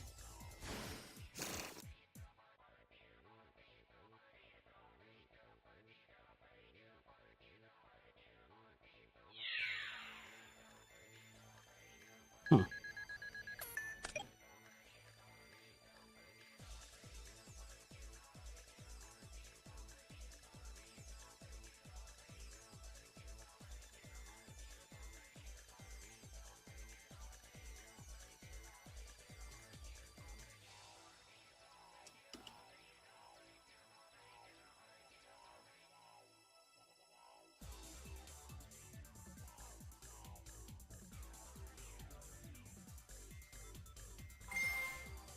Activate Zombie Master.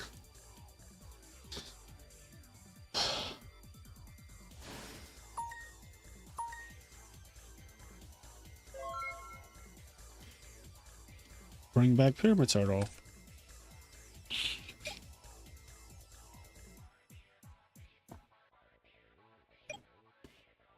Interesting he chose to attack over the Treeborn Frog. I know there's a reason, because Televisual is really good, but I wasn't paying attention. I look back and I see that the Treeborn's gone, but the fucking Spine Gilman is still there. It's like... Oh, God.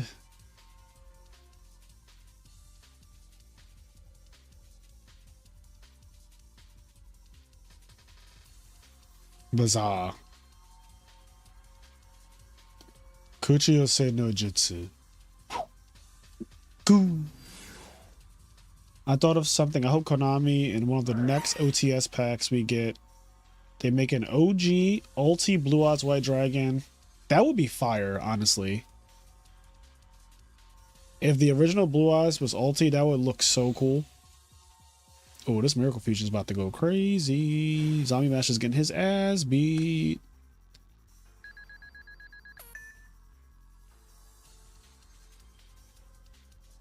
I want every card ulti though. I'm greedy. Like if every card was ulti, my whole deck would be ulti. Not even a question. Most of my deck is ulti now. I would love to just make everything ulti. Ulti or Geki Break would go nuts.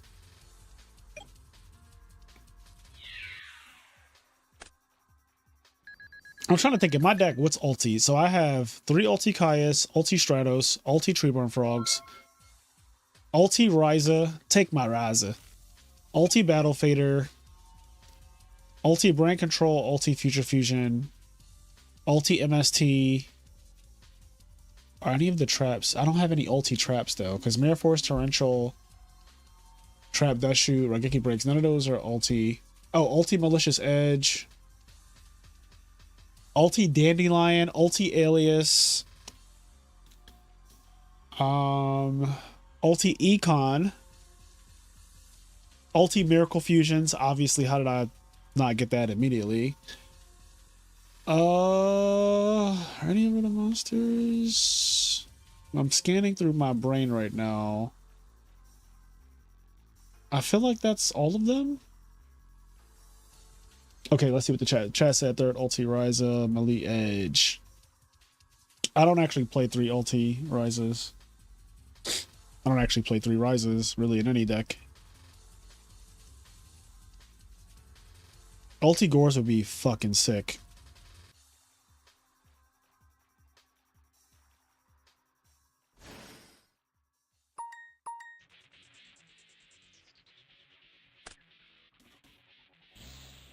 Oh, Swap Frog. I did not say Swap Frog. I did not say Swap Frog, Rich. That's a big one. Ulti Swap Frog, yes. So, like, half of the Hero Frog deck has to be ulti, right? Like, that has to be at least half. I named at least 20 cards, I feel like. If you just do 3 Kai's, 3 Swap, 3 Miracle Fusions, that's 9 cards that are ulti.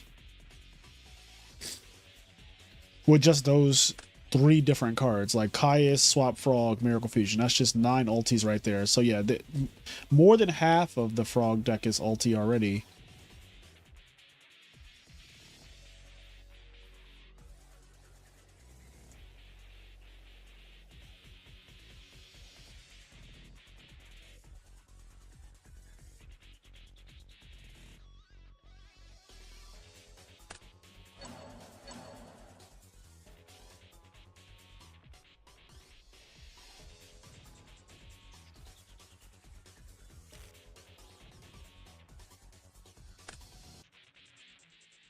Miracle of My Own? He doesn't have a hero. Just Dark Arm.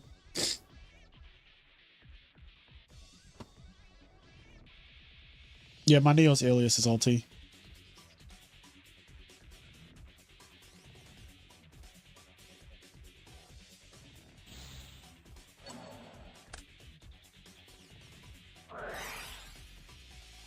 Okay.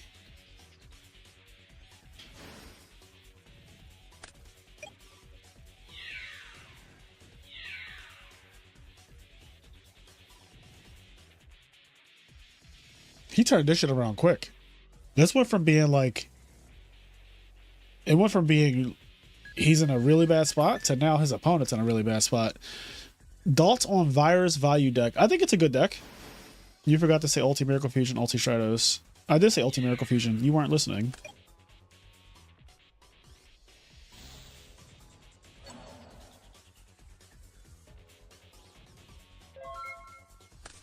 Gores against Dark Arm is ass. It saves you some life points though. But like other than that, that shit's ass.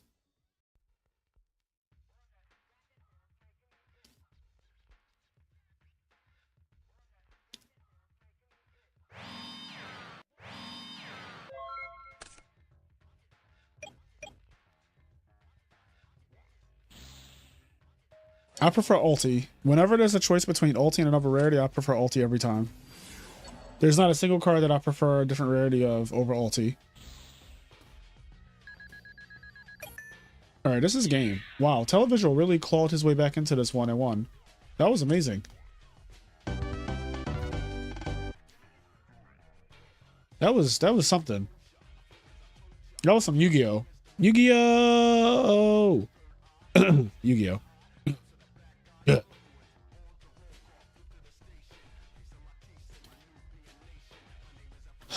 Yagami Lighto.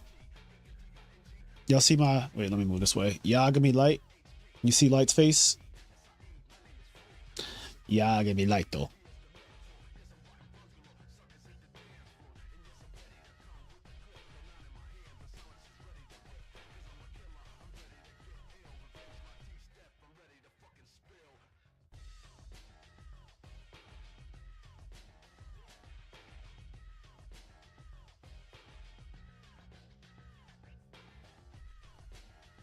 Who else is playing? Hold on, wait. Let me check the bracket.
Whenever they don't take that off Dust Shoot, they get punished. That's true.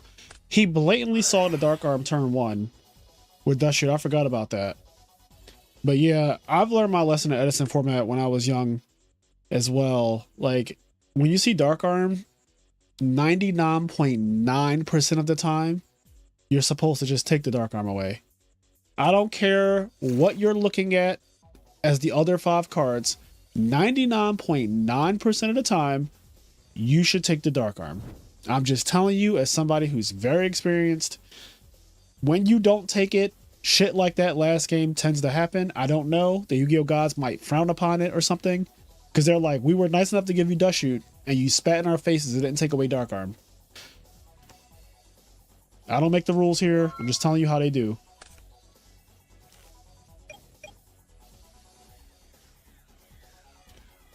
Come to our Edison event, Frazier. What Edison event? And no, I have not tried Psychic OTK. I don't even know what the hell that is.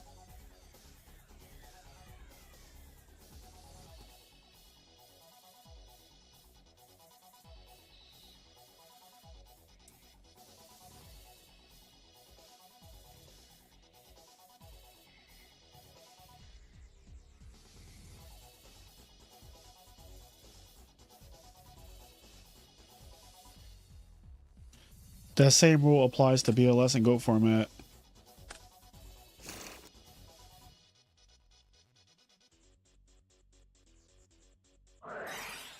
Miracle Fusion. Double? They got double Future Fusion out here. Ooh, DD Crow. That's a good Crow. That was one of the rare instances where Crow was good against Miracle Fusion. In Texas and Killeen Convention Center, great pricing. Huh? There's an Edison event in Texas. I don't know about this one, Chief. I haven't seen anybody advertising that. I haven't seen a single flyer, billboard, Discord, YouTube video. I haven't seen a single thing about an event in Texas. I remember doing actual Tengu playing. I Dust Shoot at my friend's VLS turn 1 so many times. He absolutely hated Dust Shoot. Dust Shoot is ignorant.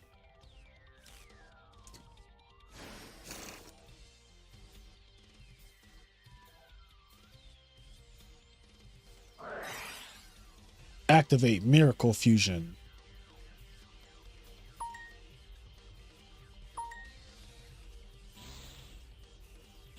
Not Texas Chainsaw.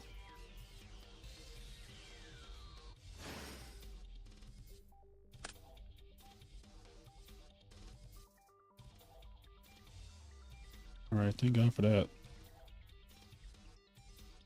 Whoops, did I mess up my stream? Okay, no. Ooh.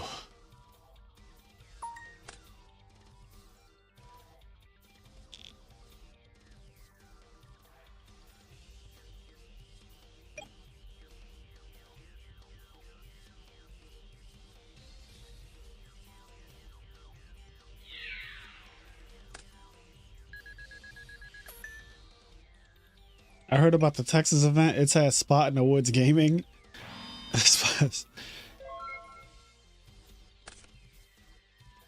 Spot in the Woods Gaming is unhinged, by the way.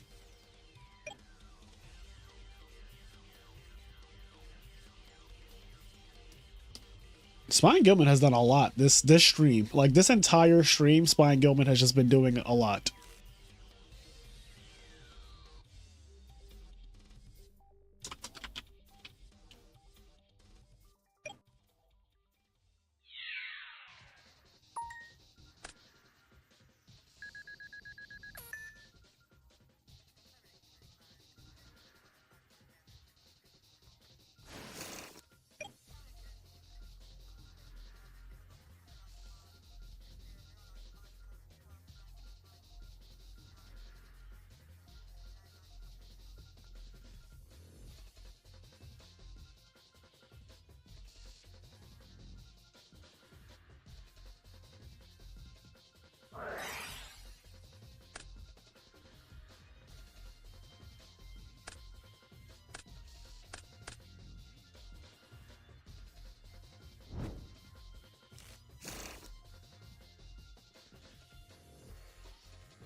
What just happened?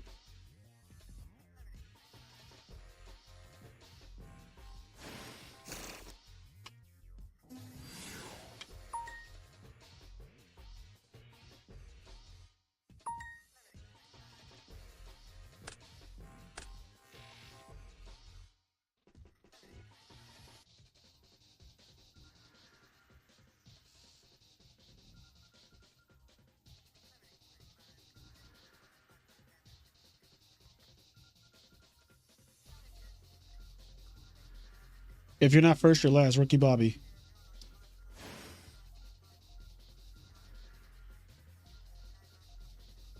Ulti Spine Gilman for next OTS. I'll take it.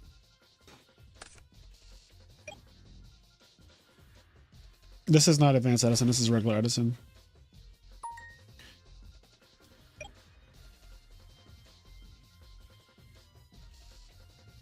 I really wonder what event that guy was talking about. Because, like, I've heard about a bunch of different events happening all over the country and stuff like that, but I didn't hear about a Texas one.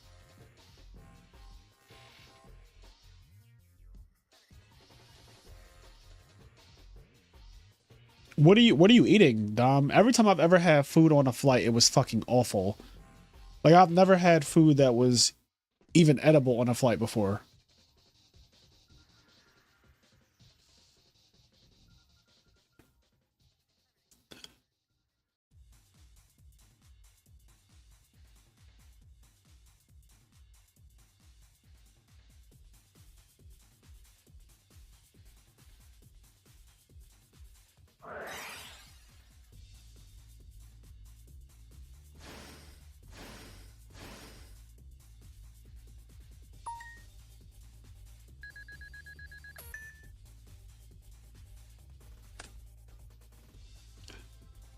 Ooh. That's a big return. That's a big return.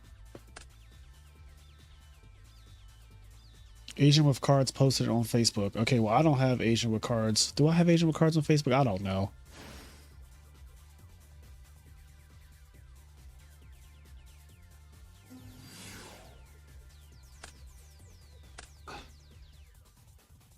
Well, what are the details of the event?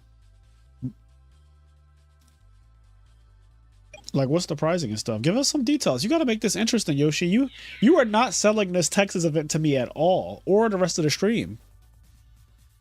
If they hired you for marketing, you're fired.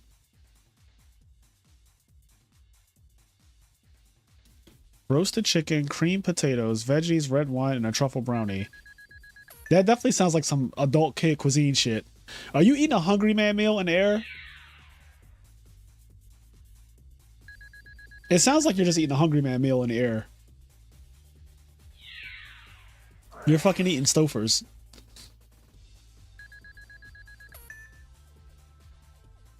$30,000 feet up, and you are not invited, Stouffer's.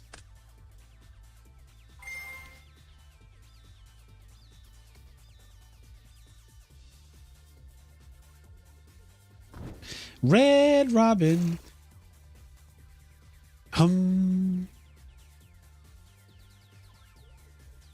Texas sells itself. I don't know if that sentence came out right.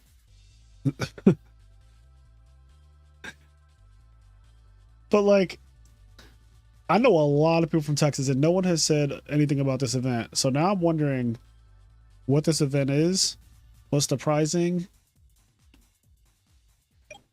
etc. Like, when is it? Just listen here, fucker.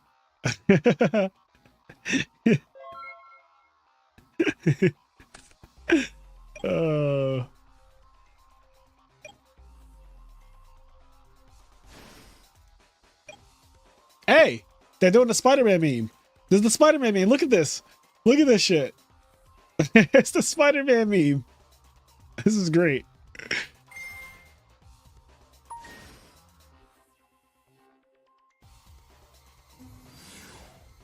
Oh no, not Armory Arm. Oh no.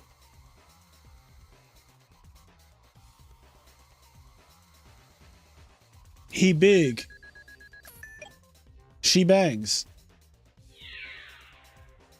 That's 3,500.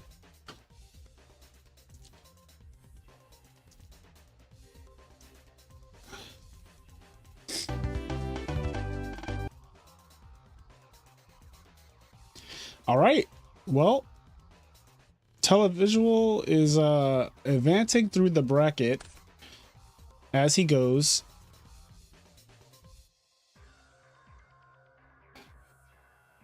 So HydroPump is playing against the official Bush Baby. I guess that's what's happening right now. Not me timing out due to inactivity.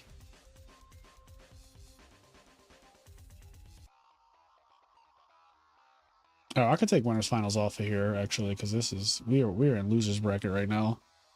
You know what? I'll leave that up. I'm gonna put that back up, but I'm just gonna put losers bracket. Ah, fuck it. I'll just take it off. Those people have been through enough. All right. Keep going to the right too far. Ooh, Black Whirlwind.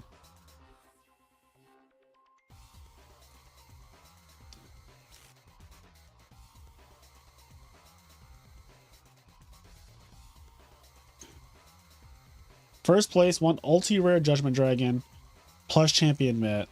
Second place won ultimate rare Dark Arm Dragon plus finalist Met. Third, fourth place, 2 ulti-rare Debris Dragons plus TO.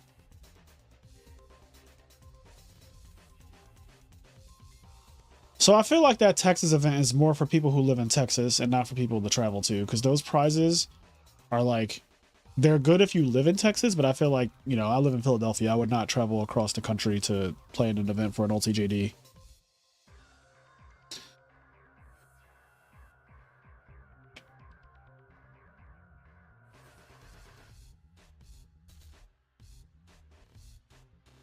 But yeah, for the Texas people, that's great. I'm sure they'll have a great time at that event.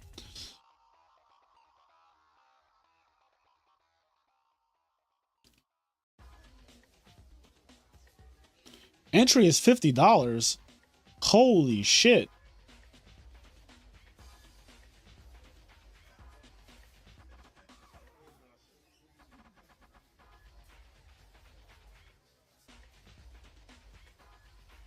Damn.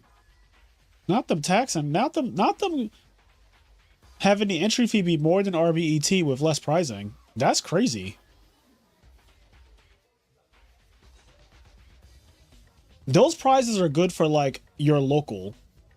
Like if you're local to that store or wherever they're holding that shit at, if you're a local, then those prizes are good. If you're not local, those prizes are not good. Like $50 entry, where first is a $300 card, 3 to 400, whatever the range of OTJD is. That's not like I would not be traveling from a distance to play in that type of tournament.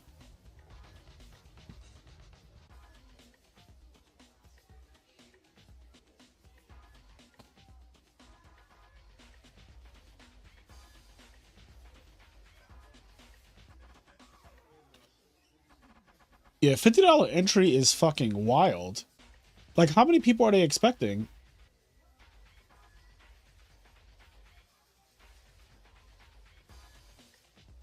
Not I choose the bear. Bruh. I choose the bear is crazy. Can I move this without my audio? I might fuck up my audio, y'all. I'm hoping that I don't. But like,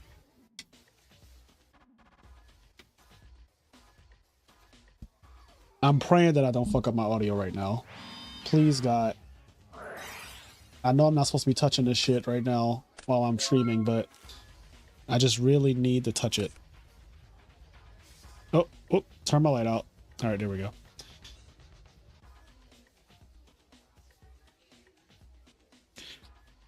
Yeah, I mean, I feel like even if you're local to that $50 entry for a Yu-Gi-Oh tournament, and like you're not even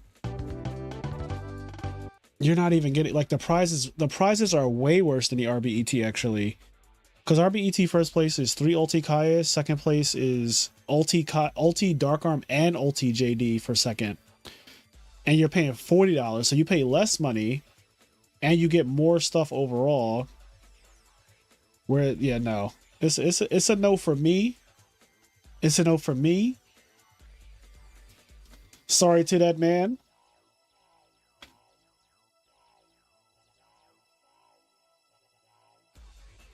Shit, Konami only charged 25. Keegan charged 40. But 50? 50 is like... Shit, you could put a down payment on a house.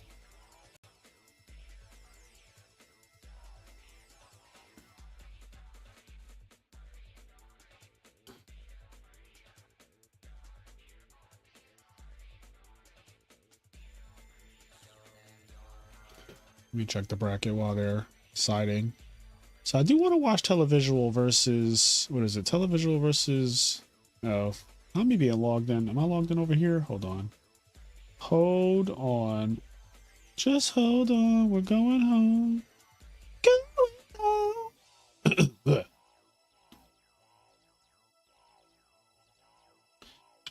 Televisual. Okay. You can put this up here. Over here.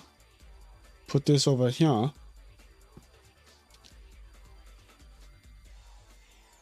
Damn, he's bullying him right now with the synchro and...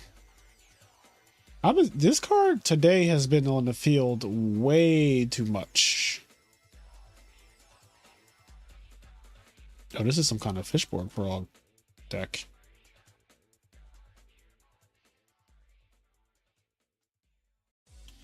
Why are you not streaming on Twitch? Why are you asking me that question?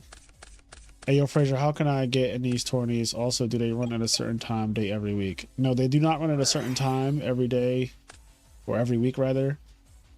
And if you don't know how to get into these tourneys, then we are not friends. How's that?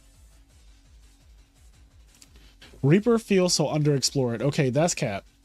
That's cap because Reaper was played in Vayu Turbo for like a whole year before they switched it for Necro Gardener, and it was amazing. Reaper was also played in early Diva Hero decks as well. And obviously Reaper is played in zombie decks. Reaper is far from underexplored or unexplored.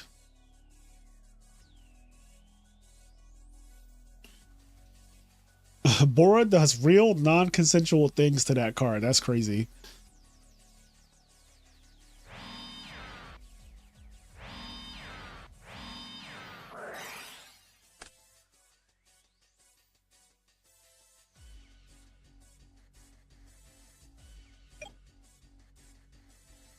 You gave me the evil eye while eating a muffin. I knew our friendship was doomed. I mean, it literally says it on the bottom of the screen, Rich, how to join the tournament. It literally says it, like scrolling at the bottom of the screen. There's like a whole fucking text thing scrolling at the bottom. I know Yu-Gi-Oh players don't read, but my brother in Christ. It literally says if you want to play in these tournaments. It like literally says it.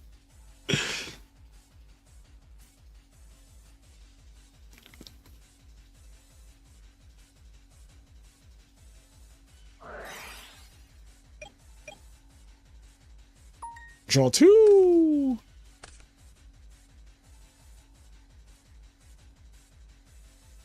How are you?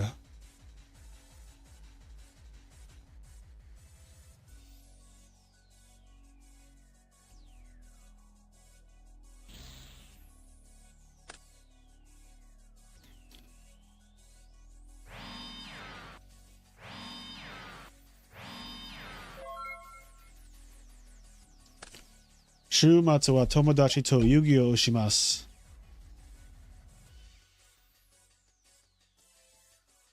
What is that showing me? Oh, is that like the seconds? That's actually kind of cool, I guess. Although unnecessary for an Apple Watch.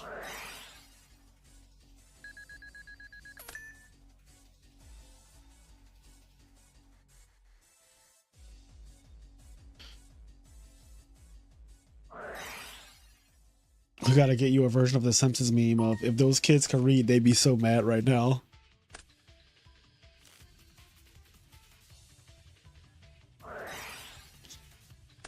Royal Flash.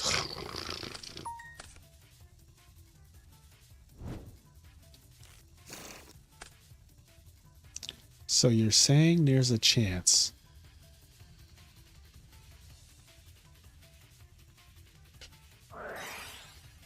Damn, double reckless, double homicide.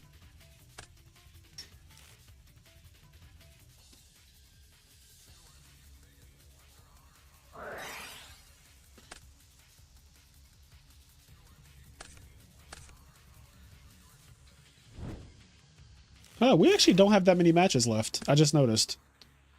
So there's this match, there's Televisual's match, and those two people who win those two matches will play in losers finals, and then they play, and then whoever wins that plays against Fonte, and then that person plays against Pudding in the grand finals. So it's not that much left, and this shit looks like it's about to be over soon.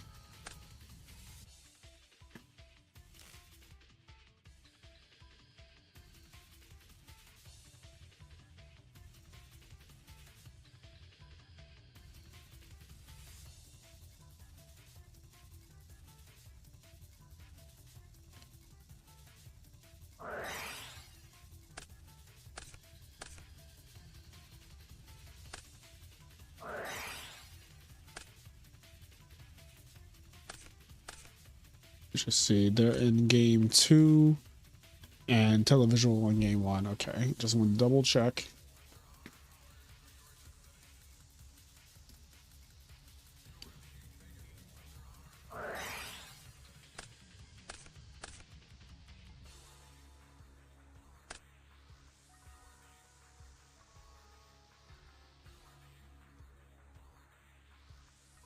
Exodia got to be in there somewhere. I think he has more sinister plans than Exodia. I'm gonna keep it a buck with you. I think his plans are a little bit more sinister. I mean, this has to be game, right? He has fucking 11 cards in hand.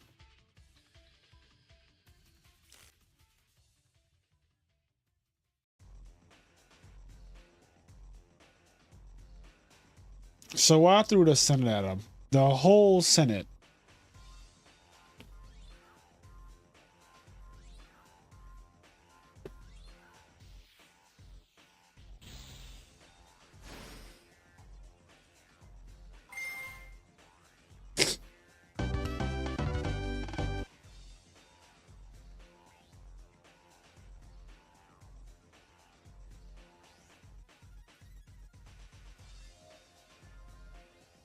Okay.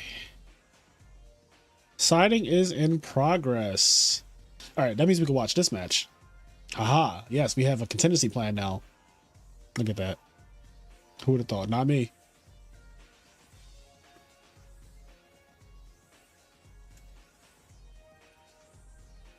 So whose turn? So it's Televisual's turn. He's in main phase 1. He has a Darken at 2100 attack. Doopfrog just... Well, Doopfrog is searching. Gets a swap. Okay, so it's always interesting to get Swap Frog right there, because if your opponent has Deck Devastation Virus, you get kind of fucked. And he blatantly put a Dark Monster on the field with 2000 or more attack this turn, so like it's usually safer to search out Treeborn Frog directly in these situations as a Frog player. But let's see how this turns out, because it looks like there might not be any more turns.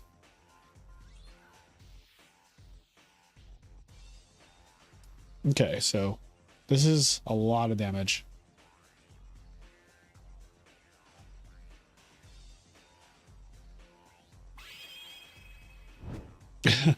I left the stream for a bit and watched part of the vice president debate, but then I realized my mind will absolutely not change, so I'm back. See? Smart man. Come back to Yu-Gi-Oh! Where we need you. All right, I'm going to leave this.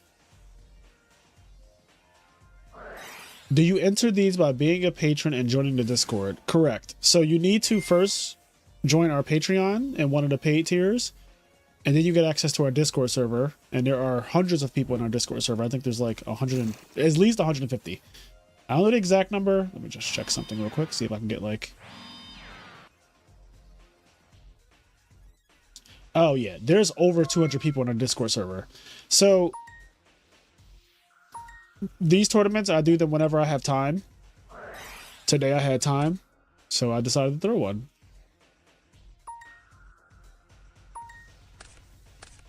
And we have all different kinds of tournaments. We did a hat tournament like a couple weeks ago. We do tournaments where you pay an entry fee, but then all the money is given out as prizes. So like usually what we'll do is it'll be a $5 entry fee or a $10 entry fee. We've been doing $10 lately just to make it like worth people's time. And a lot of people like the $10 entry fee tournaments. And then we just pay all the money back out in prizes to top 3. But this one is free. This tournament is completely free. There's no entry fee, right? So people can just play in a tournament, and if you win, you do get our tournament winner roll in a Discord server, which does have some perks to it, because at the end of the year, there's going to be a IMNerd Winners Ball, and that will come with a $200 prize pool, and it's invitational only to people who have the tournament winner roll.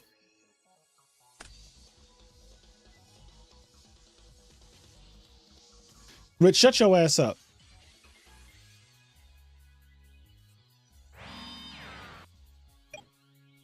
Yeah, you get other perks too by joining our Patreon. You just have to read like all of the stuff.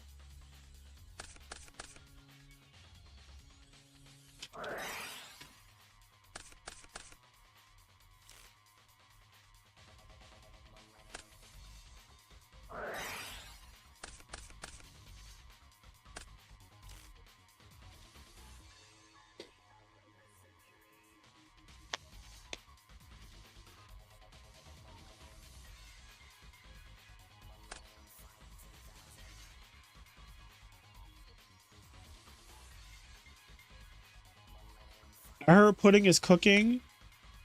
What is he cooking? Well, Pudding, obviously. Fucking Jello. What else would he be cooking?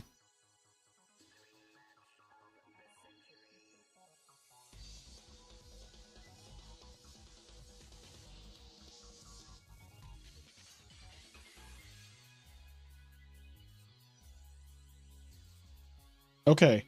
So, Kyle, I see that you joined the Patreon. I'm going to send you an invite. to our Discord server so that way. So now once you're in the Discord server, you can always play in IMNerd tournaments from that point forward, right? Like you'll always have access to the server, unless of course you get kicked out, which no one has ever gotten kicked out before, because we have a really good community. It's one of the things that I actually really enjoy about having the server the way it is. Like, sure, my server is not just free to join, like, you know, it's not just like here's an invite and everybody come in, but it is curated with a lot of people who are respectful and nice. Outside of that one guy, Bluff Knock, fuck that guy, but everybody else is really nice and friendly. It's a great time, and now you'll be able to play in all the tournaments. And I like to stream the tournaments when I have time, as I am a full-time content creator as well as a full-time accountant, so my days are jam-packed.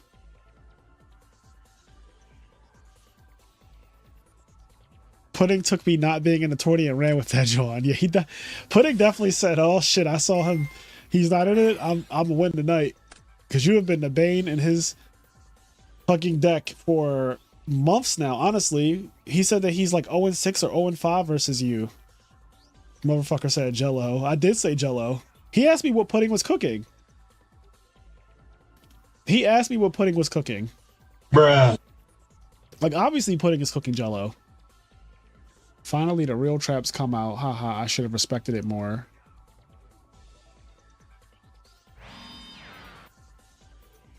All right, so we're in game 3. Is he on fairies? He is on fairies, yes. He is on fairies. Pudding basically plays either fairies or Six Samurais, and there's no in between.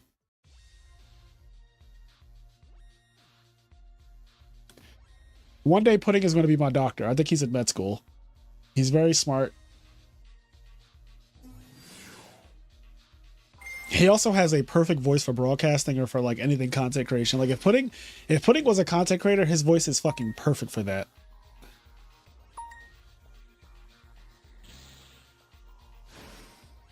Oh shit, you might be dead, King. All right, you're not dead, but I don't know if you're alive either, you know? It's one of those. We're getting real philosophical with it.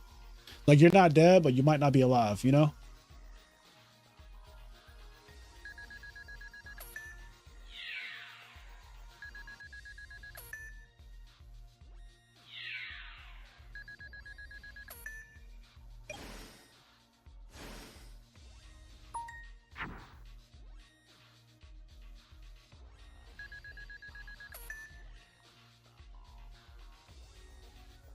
So Kyle, since you just joined the IMNerd podcast Patreon, and you joined at the party member tier, the $10 tier, you get access to exclusive episodes of our podcast that are only available on Patreon. And there is one that is literally just about people who have done a lot of illegal plays and stuff in Yu-Gi-Oh! If you're, you know, into that. There's like over 40 episodes though of exclusive content. I don't know the exact number because we've been podcasting for 3 years and we put out a Patreon exclusive every single month. So I imagine that there's at least 40 episodes that are just on Patreon and they're not on any other platform. They're not on Spotify or YouTube or anything. So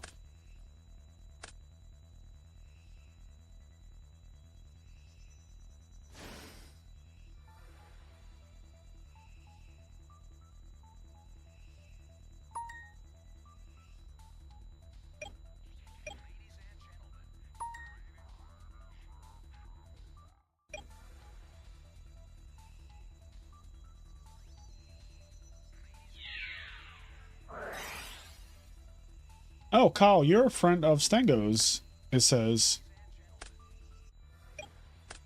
Party member. Okay, so I made you a party member.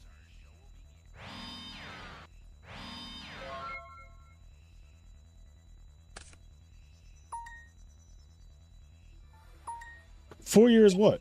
What are you talking about, Dom? We have not been podcasting for 4 years. It's been 3. We started in 2021. Oh, are you the guy that I met at RBET New York? And you were saying that like you're friends with Stango?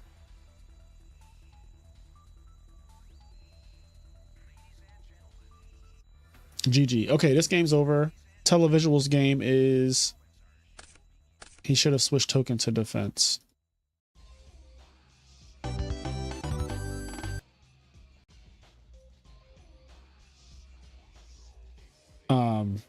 He should have switched token to defense. What token? Did I miss something? I must have missed something. Okay, so I don't actually know. Okay.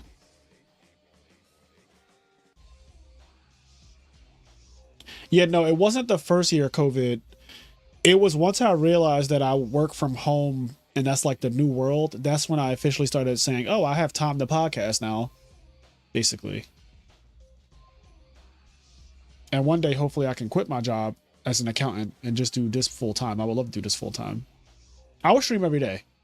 Like if I didn't have a job, like a career, if I didn't have a career outside of Yu-Gi-Oh, I would 100% just content create like every single day because I really enjoy doing this. There's no other game going on, right? Okay, yeah. This is now we're at the point where there's only one game happening at a time. So like the winner of Televisual and Wig Splitter plays against HydroPump.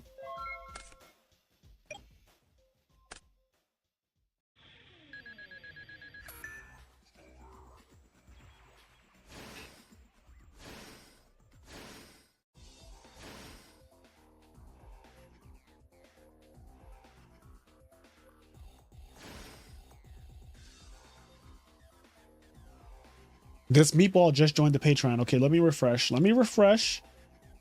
Thank you, Rich, for joining, by the way. Ah, I see that you did join. Okay, okay.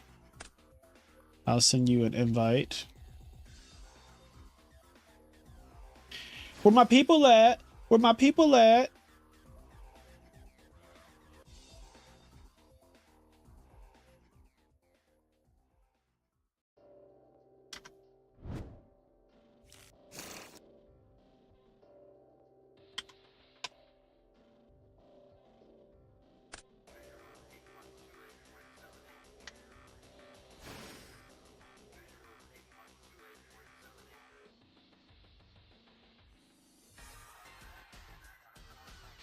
There is no way to sub here, right? Patreon is the only thing here. No channel members. Correct. So the only way to join the Discord server, we do have channel memberships on, but that's something completely different. Like that's for support and for like the badges and the emotes and stuff.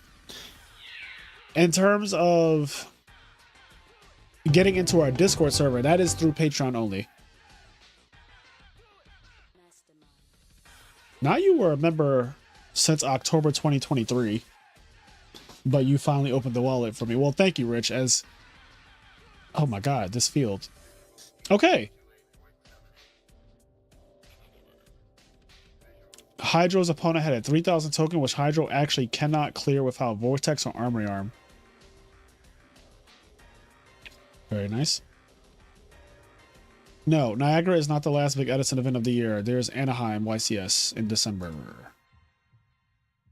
December. Okay, we got Televisual versus HydroPump. So now we're getting down. Okay, so now I can log off of one of these accounts. One of my alt accounts. So this is going to be a good match. These two are really good players. I'm not surprised at all that they're playing each other.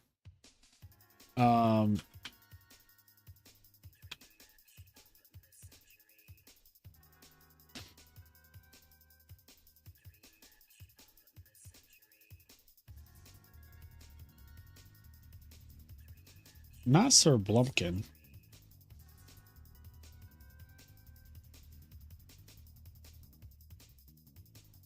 What decks are left? Let's see.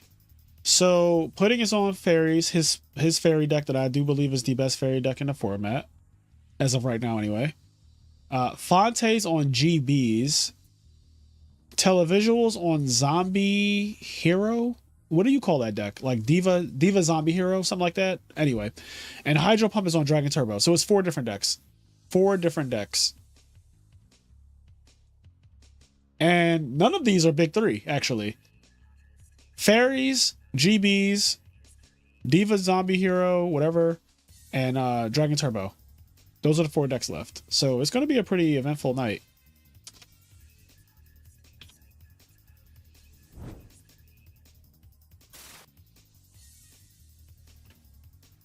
How does this audio setup not have a fucking mute button?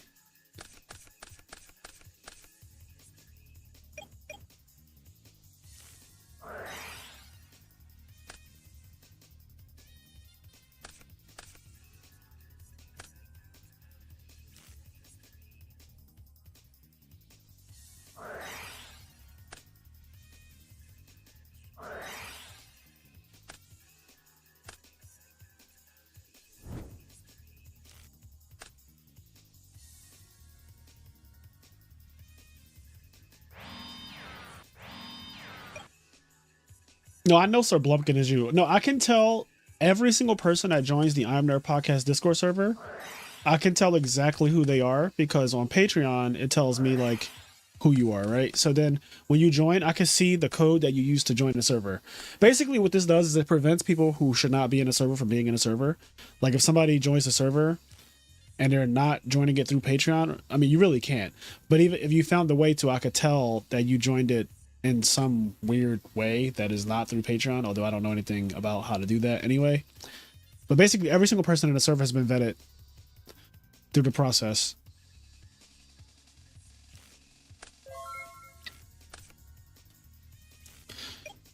Dominique said, pudding is winning tonight. It's really hard to beat someone in double sets that knows how to play unless you open Future Fusion every game like my opponents love to do.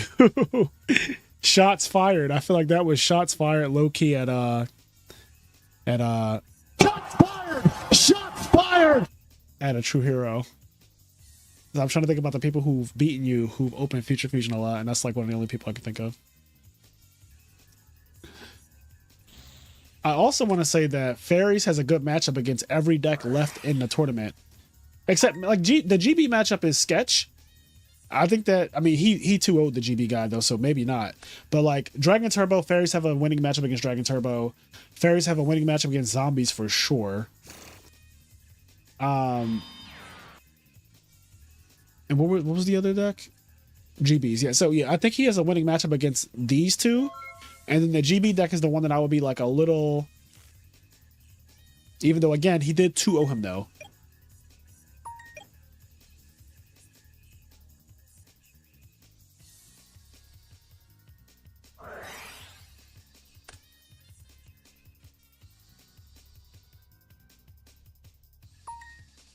Oh, the guy at RBET.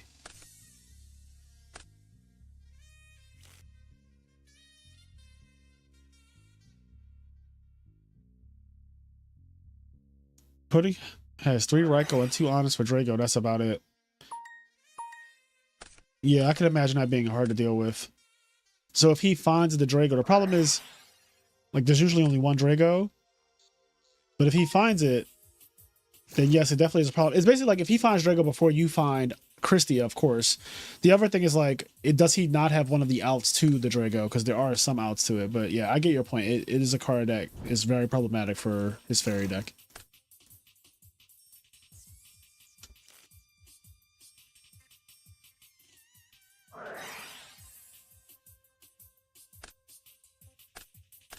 Ultimate Time Wizard, you sign up for it online prior to the event on a website.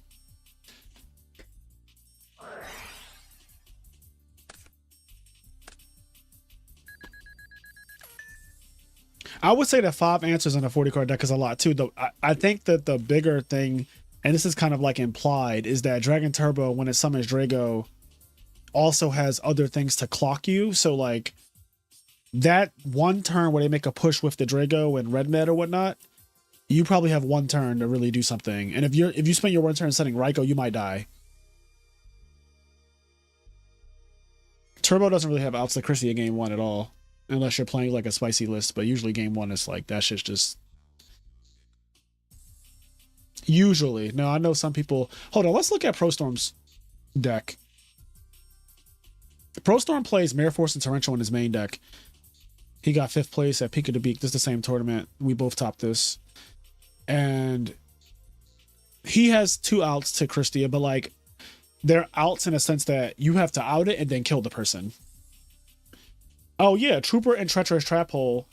Also, Charge of the Light Brigade technically is an out if you get Ryko and you can set it. So you have a good amount of outs in a 40 card deck, I would say. That's actually not a bad number of outs. Okay, yeah, nothing's happening here, so we can go back to this because nothing was happening. Let me close this. Wait, this is Pro Storm's. So if you saw my last video where I topped the Peak of the Beak tour, this same tournament, I got third. If you saw, I played against Pro Storm in Swiss and he beat me, and then I played him again in top 8 and I beat him. And the Frog matchup is just comes down to a couple things. Did the Dragon Turbo player brick? Did the Frog player summon Light and Darkness Dragon? Those are like really the only real points of interaction because both decks are really not trying to interact anyway.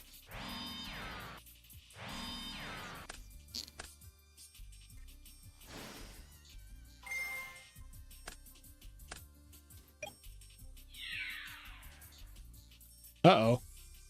Not attack for 9,000. Damn. It'd be like that. But yeah, no, Dragon Turbo is it's a good deck. I just feel like for me, for traveling to events, let me be specific. If I'm traveling to an event where I have to book a hotel, I have to pay for airfare or car fare or car rental or whatever, however I get there, whatever mode of transportation I use.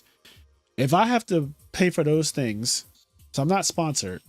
So if I have to pay for those things, then I'm not playing Dragon Turbo. I'm playing a deck that I feel like I am going to win the tournament.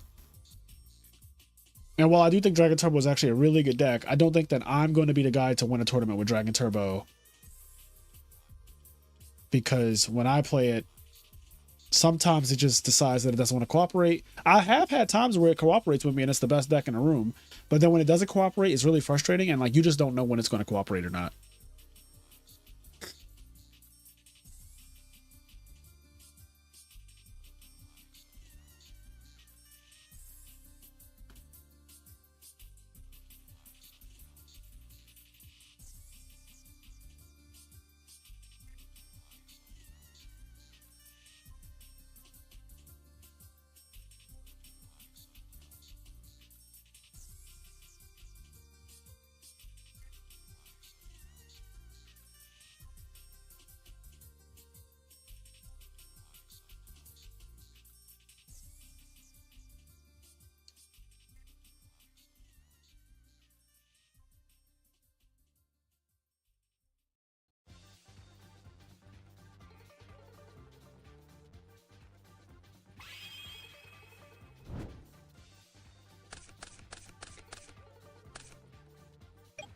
It's exactly why I can't bring a pile deck to a tournament, but next time I'm saying fuck it.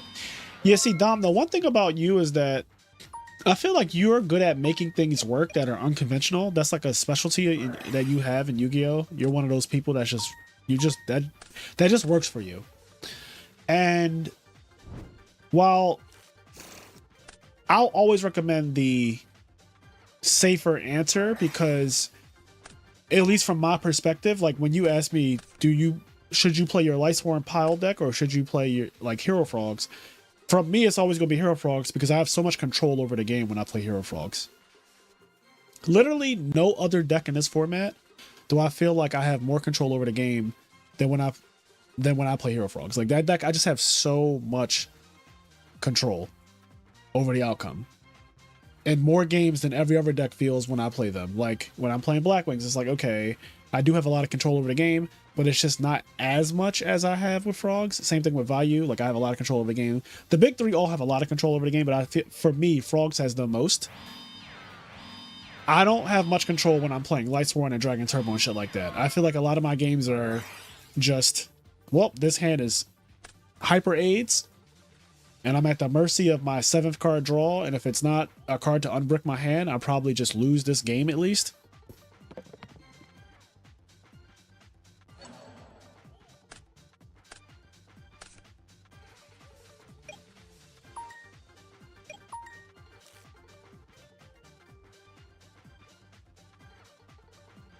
Against Dragon Turbo last event, I went to brain control his Gores and DDV in the deck dev him out game with a real armor master value. Dragon Turbo likes one of those decks that really have high highs, but also really low lows. Correct. They actually have the highest highs.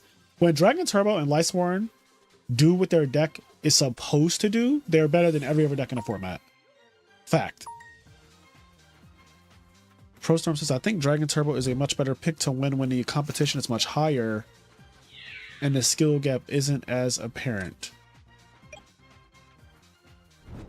This is a Discord. All tournaments are Discord exclusive. What do you mean, King Ray? Like literally every single tournament, every single dueling book tournament is Discord exclusive. Like Format Library tournaments are exclusive to Format Library. EdisonFormat.com's tournaments are exclusive to EdisonFormat.com. RBETs are exclusive to Keegan's server.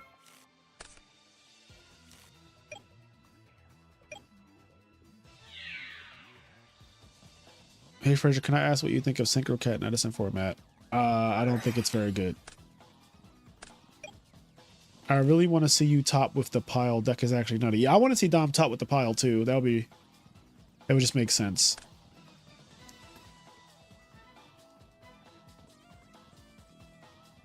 High ceiling decks keep me most interested in the format. I don't mind playing something like Blackwing now and then when I don't want to think, but playing that all the time is really boring. Yeah, I can never be a devout Blackwing player because I agree with that. It is very boring. Like I played it for the RB. I played Blackwing for RBT New York because I left my deck at home. And I was 6-2 with it without really, like I didn't play test it because I didn't intend to play that deck. I just grabbed the wrong deck box when I left. And like I had a really good record, bad tiebreakers, got 21st. And all of the rounds that I played, I was just like, this deck is it's fundamental Yu-Gi-Oh! It's very, very boring to me though.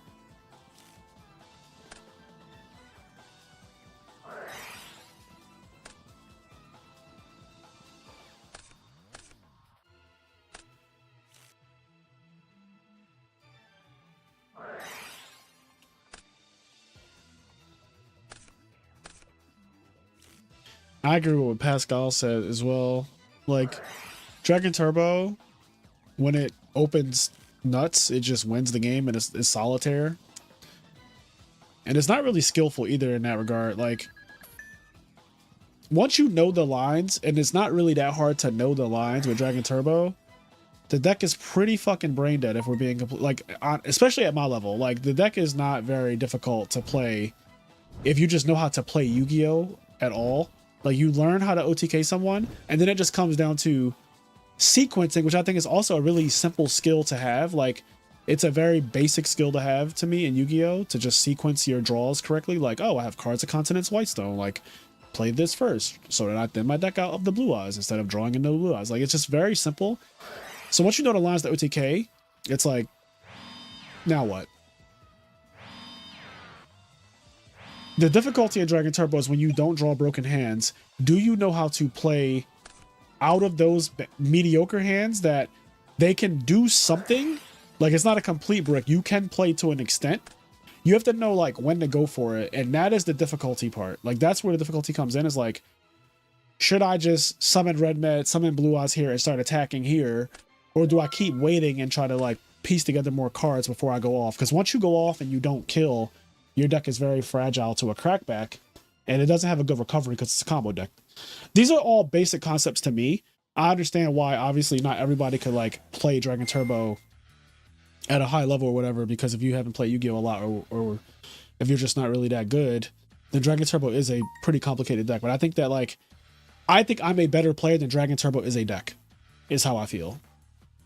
I feel like I do not get to fully utilize my skill as a player when I play Dragon Turbo. I feel like a lot of my skill is actually wasted on Dragon Turbo being my deck, because again, when I draw a 6-card hand and it has Blue Eyes, Flamvel Guard, Quackimero Drago, you know, Instant Fusion, Magical Stone Excavation, draw Debris Dragon next turn, like, when you draw these hands that literally don't let you play the game at all, like not even a bluff really, because at least with like frogs, I could draw a froggy hand with frogs, but froggy hands with frogs do stuff. Like, you actually can do things to prolong the game But when you draw a bat with Dragon Turbo, two things. One, once your opponent sees you on Dragon Turbo, they're going to play like a fucking ape, and they're going to kill you. They're going to literally, when you saw Pudding go summon Dialk, summon Soul of Purity and Light, summon the second Soul of Purity and Light, he had a Lila already on the field, so he has Lila, Dialk, Soul, because he's like, you're on fucking Dragon Turbo. Like, I would never play like this normally, but I'm playing like this now because this is how you win. And he dropped his opponent to 300 life points. And it's like, all right, now you can't play Instant Fusion. That's a win condition. And if I touch you with anything, an Honest or anything, you die.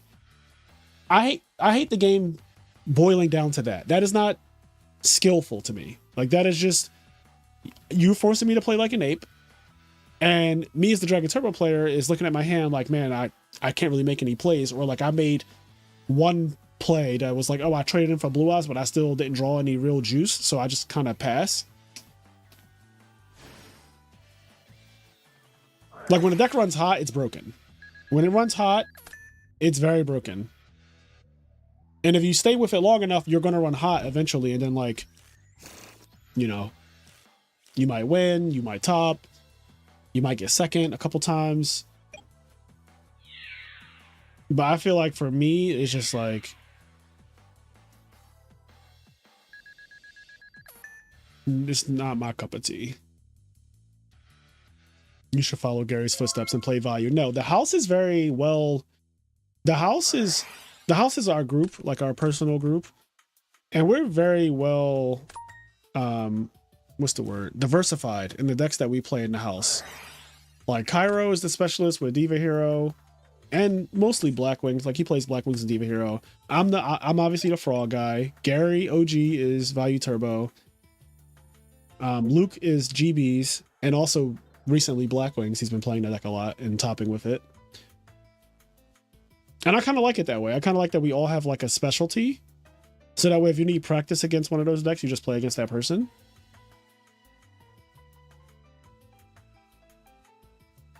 And then my team, Ring of Destruction, we have a lot of different players as well. Like Silchus is Diva Hero Zombies and Rawneck is Frogs, but not like Hero Frogs like me or whatever. He does like all the different frog decks.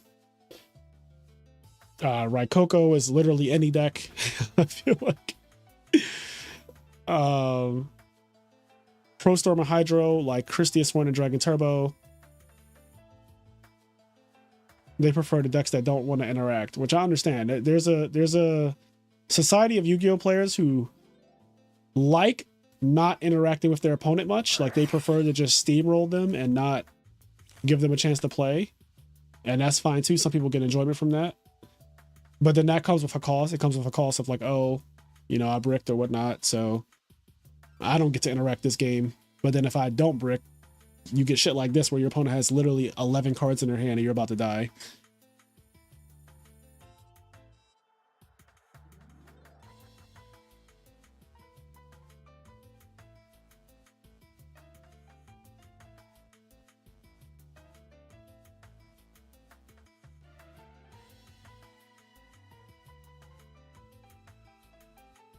A few moments later.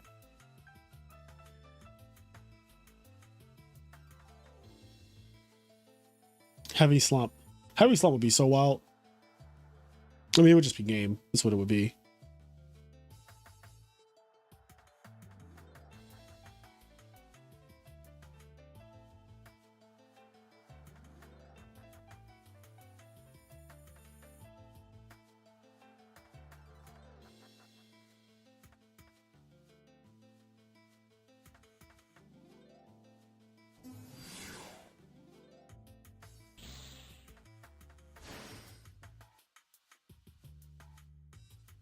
Did he not have anything to bring back? That's crazy.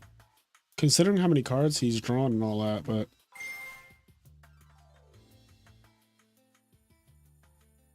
What game is this? Is this game? Oh, no. Okay, so Hydro won game 1. This is game 2. Okay.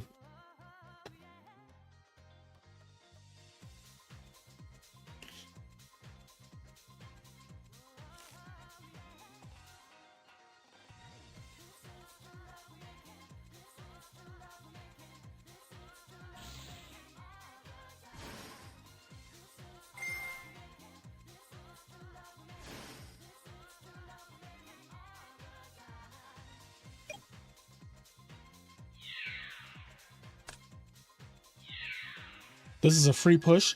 This is where Dragon Turbo is really strong because you get to do shit like this. And if you notice, he still has 7 cards in his hand. So like, even if you dealt with every single card on the field, he still has a full hand to play with. And you're going to expend cards getting rid of all their cards. So like, you'll just have nothing and they'll have +4 or 5 on you at the end of it.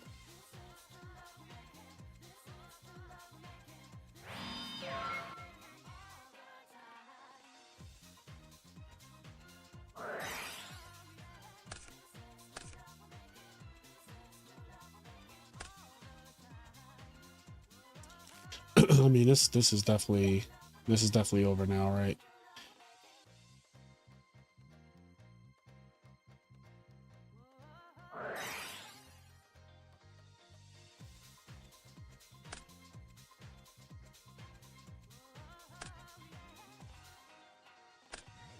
Now he has access to Drago, multiple Drago apparently. Oh my god.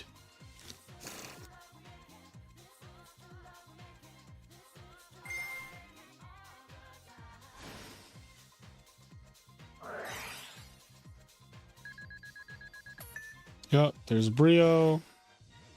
Then there's Drago comes back, and that's game. I am not going to Atlanta. I'm going to the Billie Eilish concert this Saturday in Philly. Billie Eilish. I can't wait. I've never been to a Billie Eilish concert. I love her music. Her new album is insane. Her last several albums have been insane, though, honestly. She won Album of the Year at the Grammys a couple years ago. All right, so now HydroPump is advancing to losers finals. So now I can put my little text thing back up.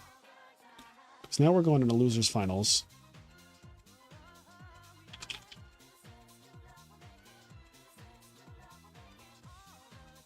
Fonte versus HydroPump. The matchup is GBs versus Dragon Turbo.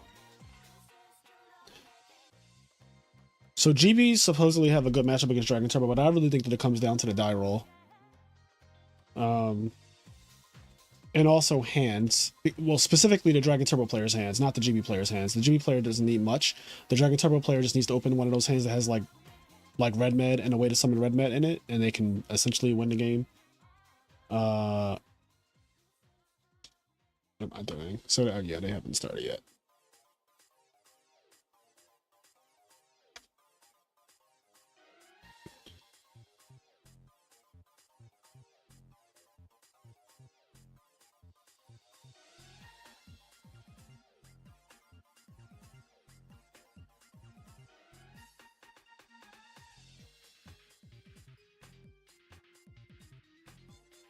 All right, we're almost done tonight.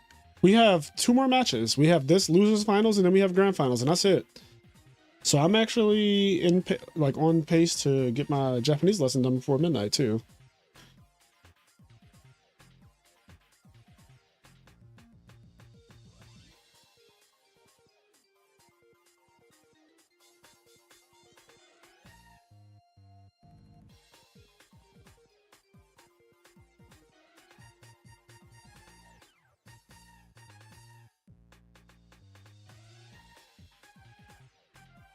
If Dragon Turbo goes first and opens Red Mad Prime, GB will struggle also. That's what I was saying. Like, if you go first, if you win, so I said, if you win a die roll with Dragon Turbo and you just, honestly, you don't necessarily need Prime material, because I think you also just lose to like turn 1 Red Med, bring back Blue Eyes is like, it's really hard to deal with that. Like, that could be enough tempo. Obviously, the fucking Prime material, though, that's just GG. You know, Prime material is better than Stardust Dragon against GBs. That's how bad that is.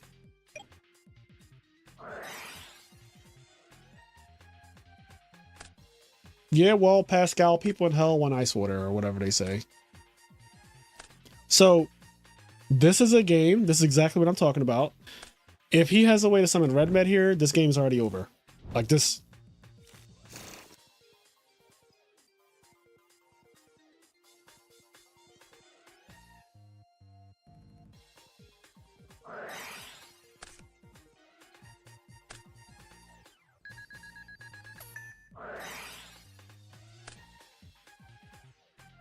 After the past couple of events, do you think the meta has changed a lot? I think the meta has done exactly what I said it was going to do in the State of Edison video I did. There's an, like, so I said, is one of my points in the State of Edison was that there is a anti-frog meta developing, and it has developed. And you've seen that now because virus decks have won tournaments. A lot more people are main decking viruses. GBs are extremely popular. GBs have won a tournament. It's literally exactly what I said. An anti-frog meta. Everything is, it's so weird, but like, I feel like so much of the format is dictated by the popularity of frogs. I feel like so much of Edison is actually dictated by what frogs are doing.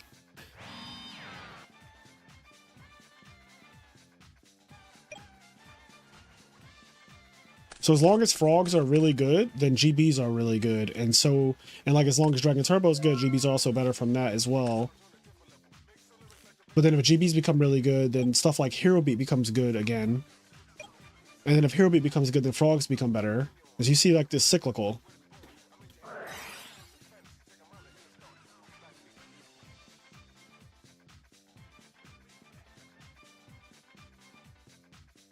Yeah, Rich, you did let everyone down. You got swallowed up. Swallowed up. Have you ever been swallowed up? Have you gone through a time of swallowing where everything was overwhelming and you...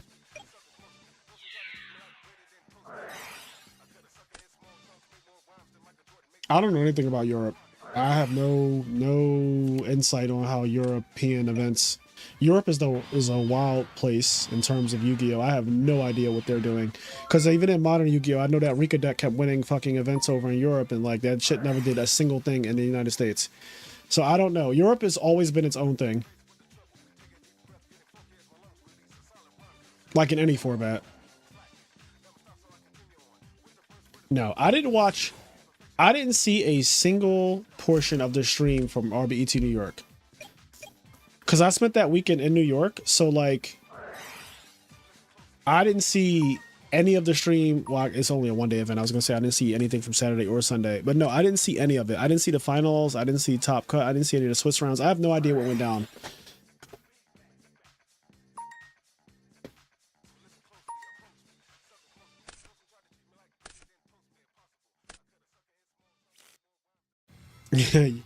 Yo, y'all going at the Wing Rhinos player is crazy right now. What if Wing Rhinos is actually real?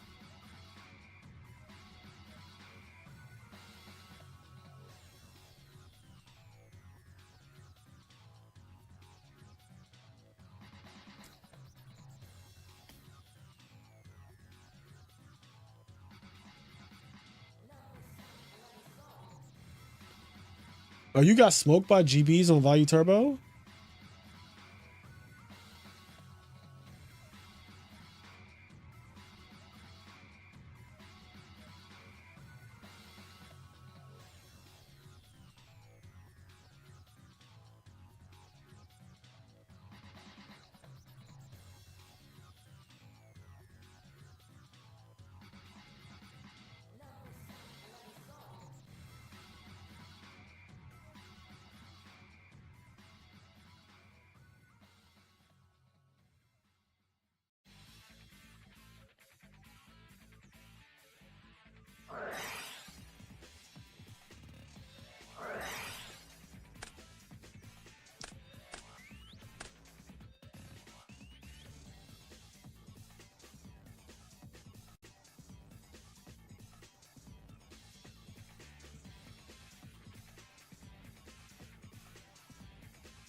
So, Ice Queen says, I don't get what the win condition of Rhinos is aside from setting a bunch of traps and summoning 1800 beater.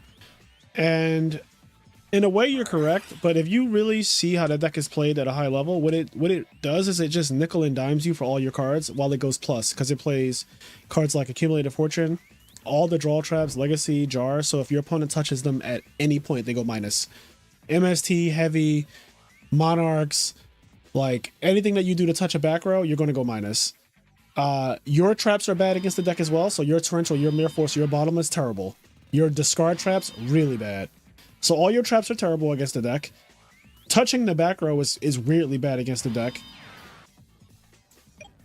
And then it can outcard you and play things like Offerings to the Doom, which is like Offerings to the Doom is technically a bad card, but because they end up going plus on so many other interactions and they play Reckless Greed, so it doesn't compound, they end up going like super plus on you and just beating you down. It's a simple beatdown deck, but at the same time, if you don't know how to play against it, it's really strong.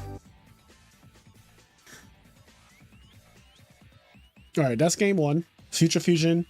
I didn't even really watch it, to be honest. I just kind of was talking to chat and playing with my earlobe. Sounds like Hero Beat, and we know that deck fell off for a reason. I think it's a little bit more complicated to play against Rhinos than it is to play against Hero Beat. At the very least, I'll say that the community has learned how to play against Hero Beat. The entire 2023 was like a lesson for everybody to learn how to play against Hero Beat. And so the deck got worse and worse and worse over time. Rhinos is new, relatively. And I think it's a lot more complicated to understand what you're supposed to be doing against it to win. And if you do the wrong thing, you actually lose to the deck quite easily.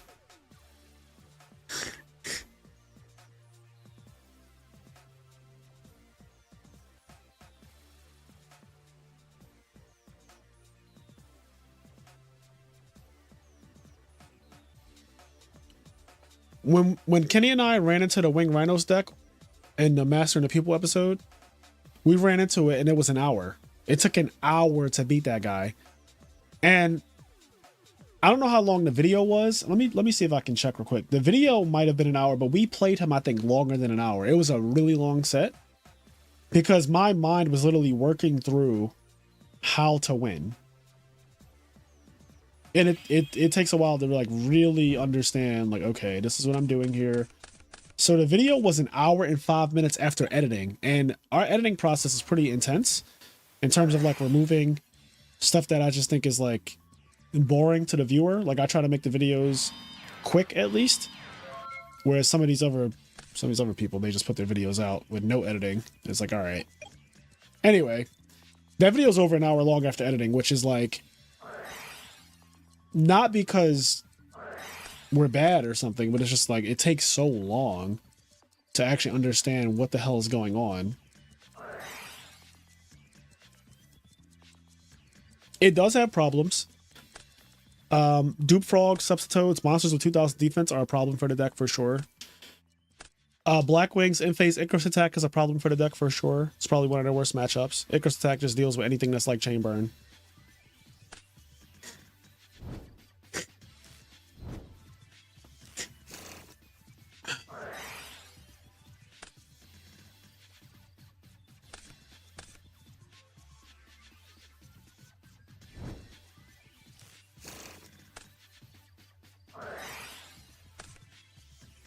So it looks like Hydro is going back to going to Grand Final. You know what's crazy? Hydro hasn't won a tournament yet in the IMNerd podcast Discord server, and I really want him to win because he's gotten second more than anyone else in the Discord server at the same time. He's gotten second at more tournaments than anyone else in the entire server. All right, this shit is over.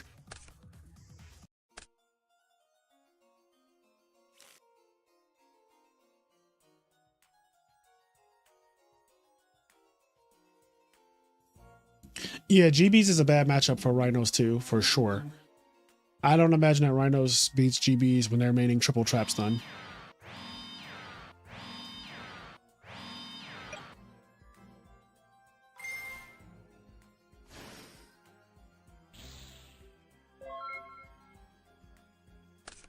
He did all that, and then he put a fucking 2800 monster in his face and said, all right, now, go.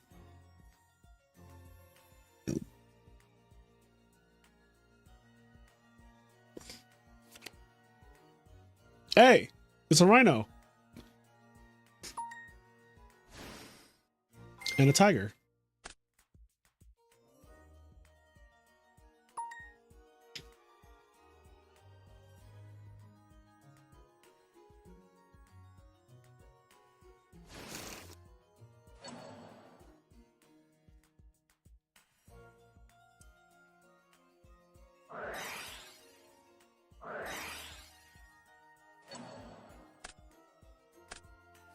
Oh, he hit Solemn Judgment. That could be bad because he's going to contact for sure. You only get one shot. Do not miss your chance to blow.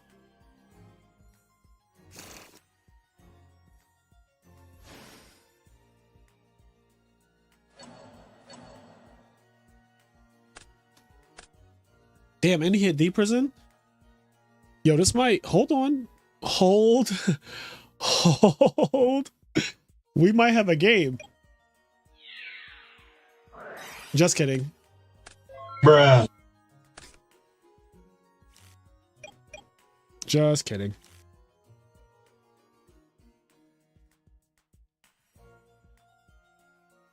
He did make him use 4 back row on 1 turn though. And that's pretty impressive. Like he actually went through 4 back row that turn. And every single one of them was relevant.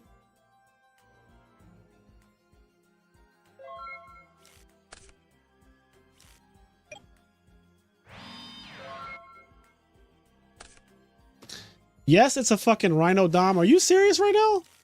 Talk about something that's a hippo. It's blatantly a rhinoceros. Like blatantly.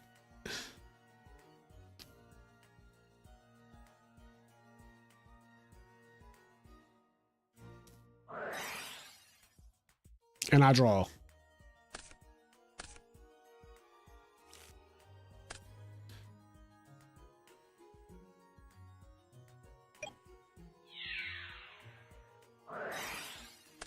Damn.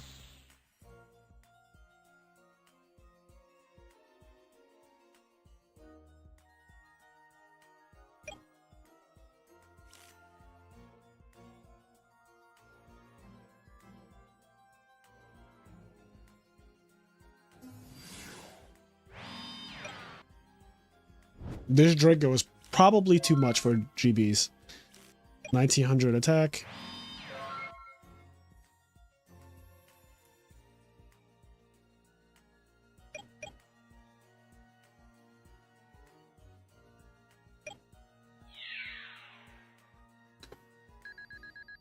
Yep. It's too much. 1900. The bane of GBs is 1900. Arguably 1800 is also really bad too, like Stratos.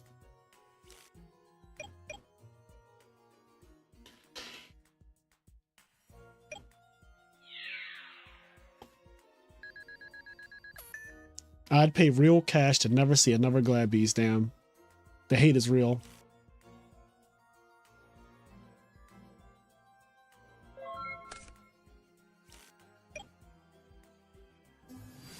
Marmillo, Test Tiger, or Smashing Arm? Test Tiger, okay. So Marmillo, Pop Drago.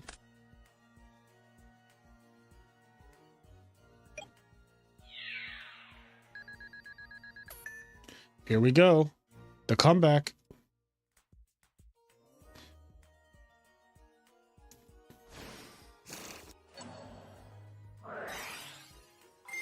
Damn. Again?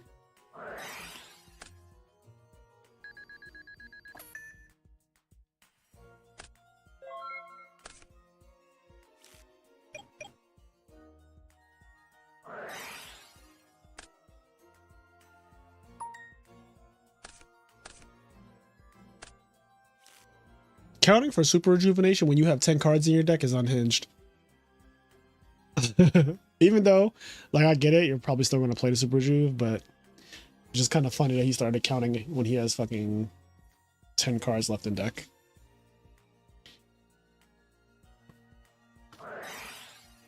Oh. Pot.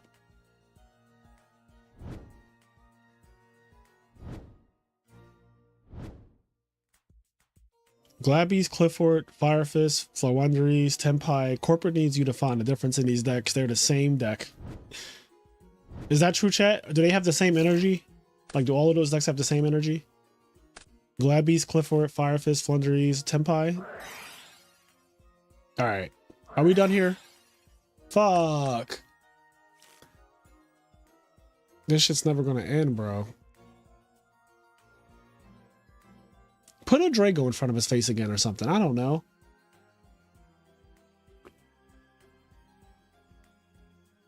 Yeah, this game, the amount of actual traps, 1, 2, 3, 4, 5.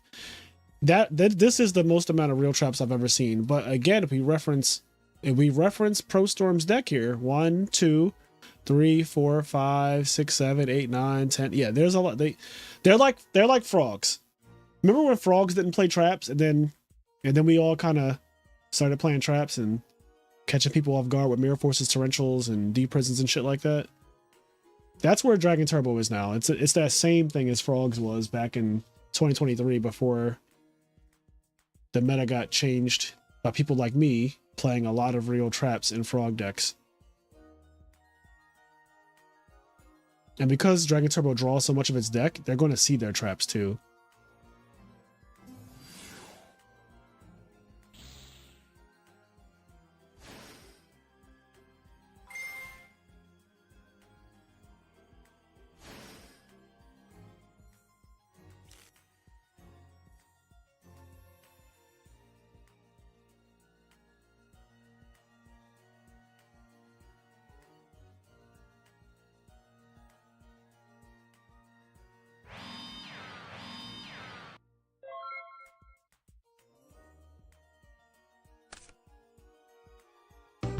Okay. All right. I'm about to say there ain't no fucking way. Ain't no way we got another turn in this duel. Like, come on. All right. Well, congrats Fontaine on 3rd place. HydroPump moving on to grand finals where he either wins and gets the tournament winner role that has evaded him for a while now, or he loses and continues his streak of getting 2nd place in IMNerd tournaments. And I'll be honest, Pudding has won a lot of our tournaments, like a lot of them. Hydro has never won one, but he's got 2nd at a lot of them, and Hydro's my teammate and my boy. So I'm rooting for HydroPump tonight. No offense, Pudding, I love you, but I gotta root for my boy. HydroPump, get this W. Draw Future Fusion, turn 1, like every game, if you have to. I don't care. Slice your hand open, sacrifice something, do what you gotta do. But get this W, King.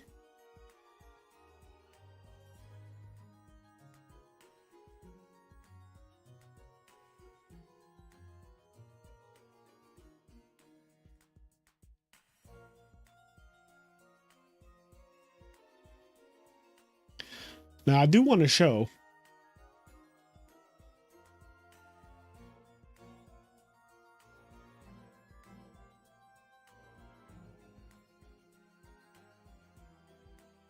He said putting it. Yo, gatekeeping Hydra when he was one of the first people ever in the server is crazy. Dom, you're wildin'. Gatekeeping HydroPump when he's literally. HydroPump is like one of the first people to ever join the Patreon. Like, I think he's within the first 10 people to ever join Patreon. I think it's him.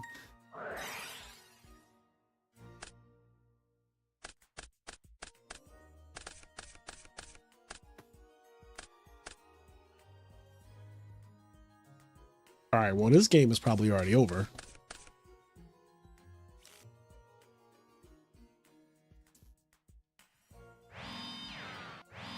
Kuchio Senojutsu.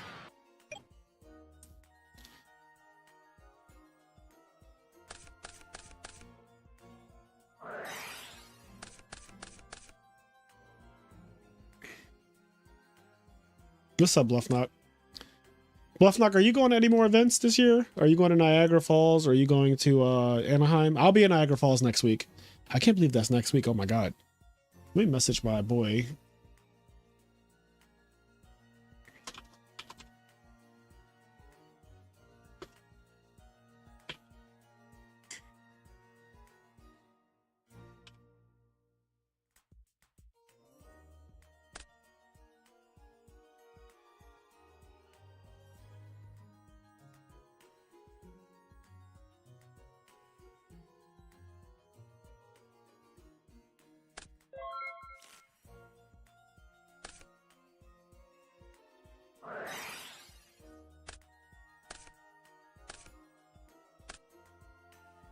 Dragon Turbo clapping cheeks, no Diddy.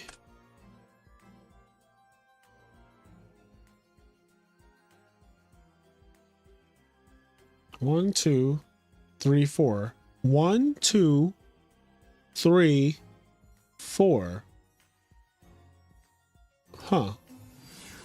Okay. All right. It's not around. Oh!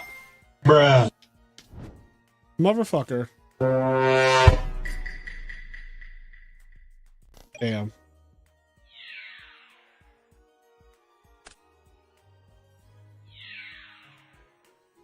See, the thing about card destruction is you accelerate your deck by a lot while also accelerating your opponent's deck by a lot.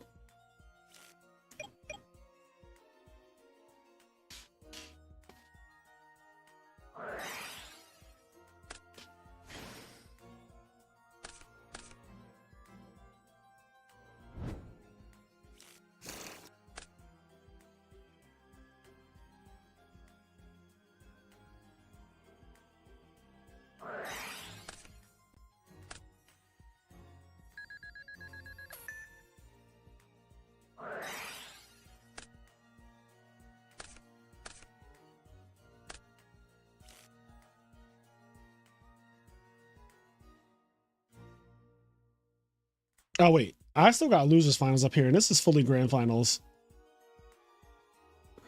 Why didn't y'all tell me? Pudding versus HydroPump, and HydroPump is in losers bracket, so he's gonna have an L next to his name. Mirror Forced or bust? Yeah, it's looking like game 2 real fucking quick.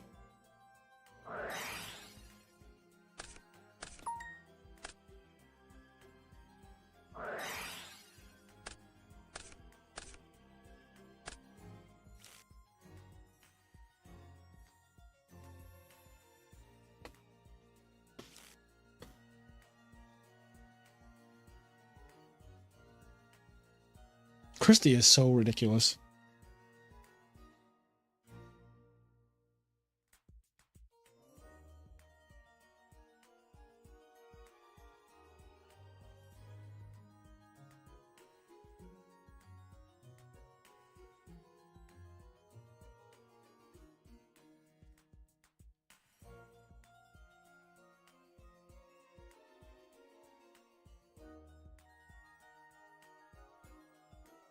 Yeah, he blatantly has a second Christie in his hand. You could tell by the way he played because he summoned this in attack mode, basically threatening that if you do Mirror Force me, I'm dropping the second Christie immediately.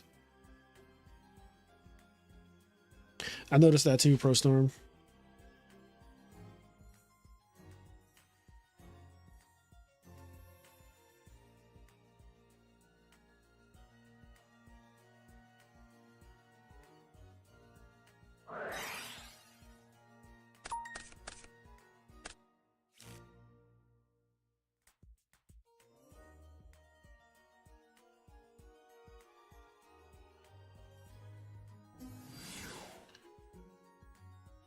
Christia got back Christia.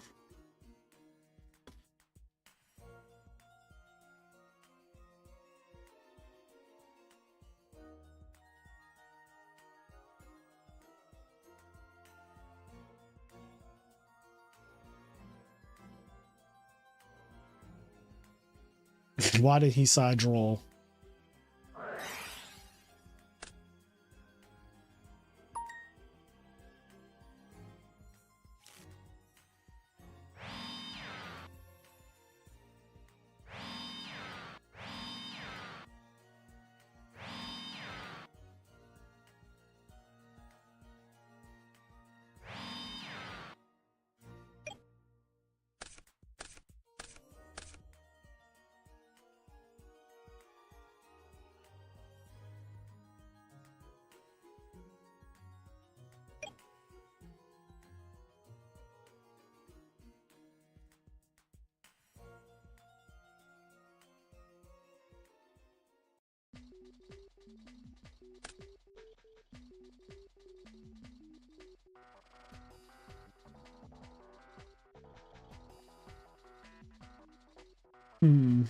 Now what will you do?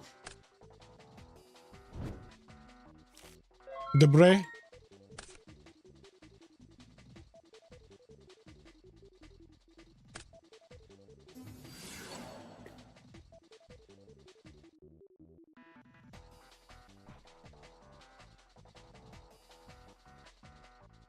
Yeah, Pudding has multiple win conditions from this position. Pudding's deck has inevitability like crazy.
So what did I miss?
Yeah, relax. I don't think HydroPump like blatantly tried to cheat Pudding. It's not that serious. These guys have not only played each other multiple times before, but this tournament is also just a free tournament. There's really nothing on the line here. They're playing for bragging rights, and it's being streamed and it's being watched by let's see, 100 and was it 105 people. So like he's not trying to lie on video to cheat this man. I think he genuinely just forgot.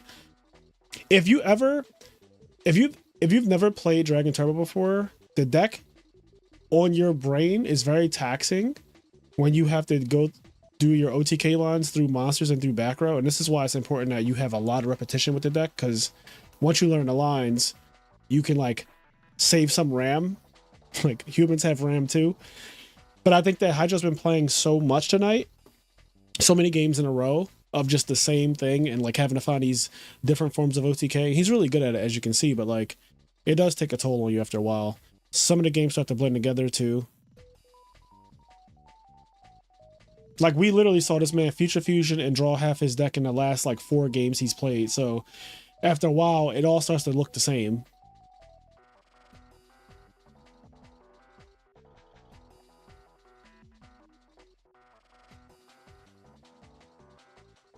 Yeah, also on Dueling Book, like what Pudding did was just pull up the log. I love Dueling Book for that. Like for everything, all the shit that we give Dueling Book, because you know it is what it is. For all the shit we give Dueling Book, I do like the log a lot. I don't have $20 from anyone for a tournament unless it would have showed me a notification in my email. I don't have an email saying that I got a $20 donation or anything like that. So no, that did not happen. I'm gonna check the PayPal account, but or maybe he cashed apped it. Let me check Cash App. No, I don't have a Cash App. I'm gonna check PayPal real quick.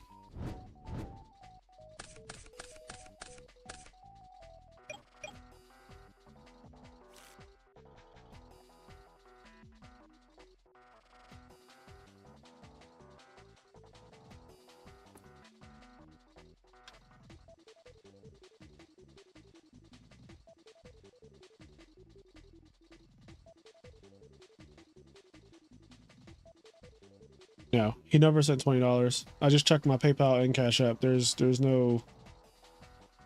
That did not happen. He said it. I saw it. We all saw it, but that did not happen.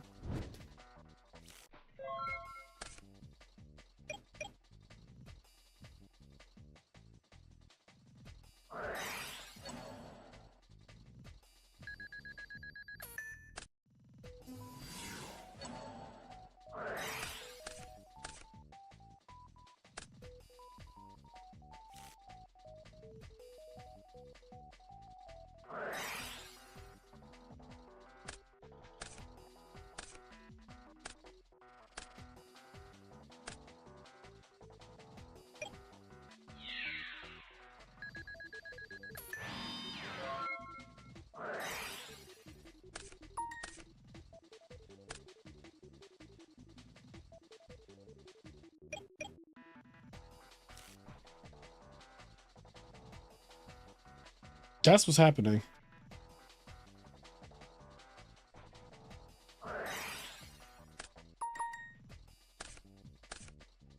It's crazy because I really do think that card destruction accelerated the fuck out of Pudding last game.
The third rejuvenation would have been my 13th reason, not my 13th.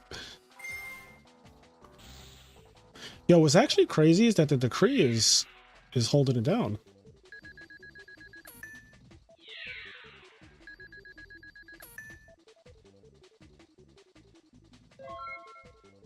All right, this might be it. 2-0 and a handshake.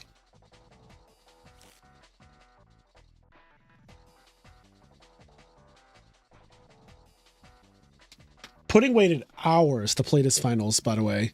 So I know this man is like, somebody's getting clapped tonight, and it ain't me.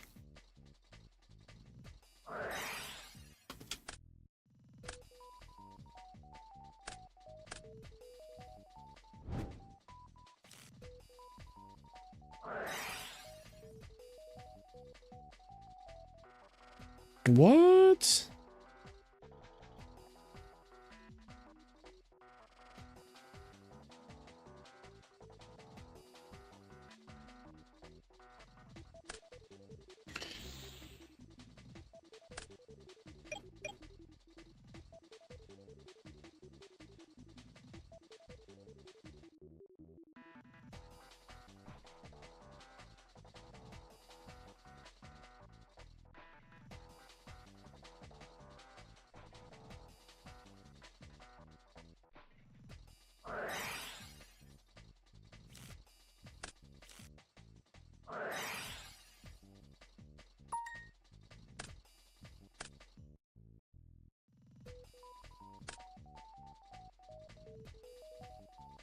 This game is intense, actually. Like, I haven't been saying anything because it's so wild.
That was me, though.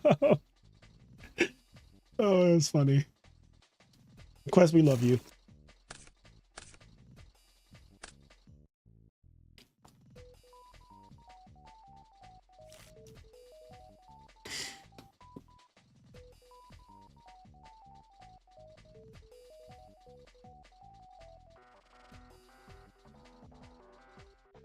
I'm fried right now. Wild Raid did not go well at all.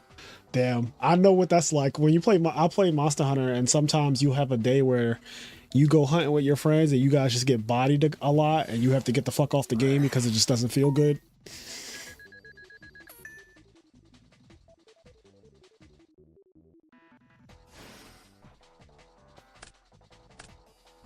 All right, Hydro's fighting back.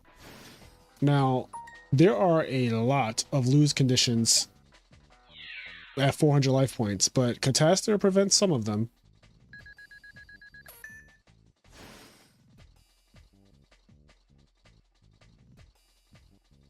Bluff, you are fucking unhinged. You know that?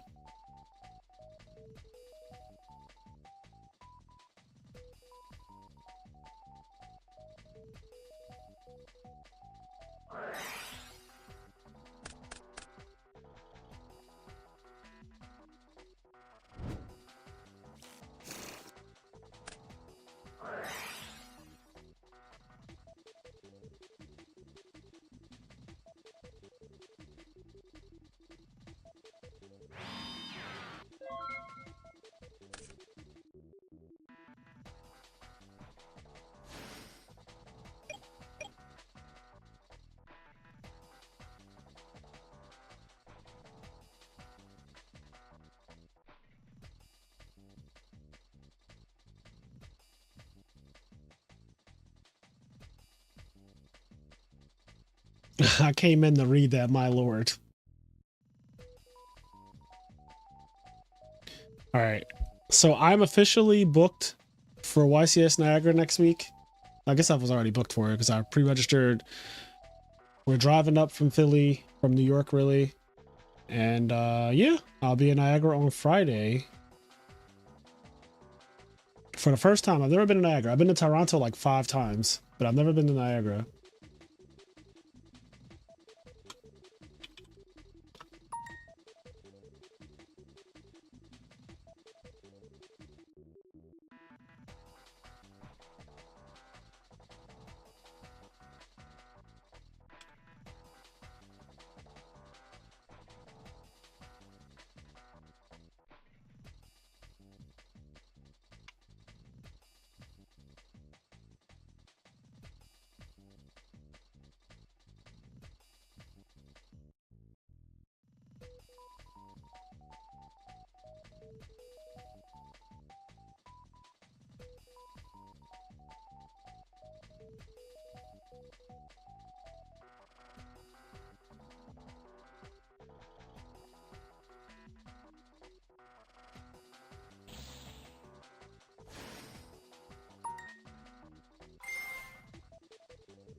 Oh, I'm super excited about Monster Hunter Wilds. The reason why I bought a gaming PC with a 4090 and like a fucking AMD crazy CPU and everything is because I want to be able to play that game on max settings, and I also want to just computer game in general. If you see on the channel, I was live streaming God of War Ragnarok on PC at 4K because I have a 4K monitor that's 250 hertz. It's like a new Alienware monitor that came out. And this thing is fucking, this monitor is fucking beautiful. All right, so Pudding wins. Hydro gets second again.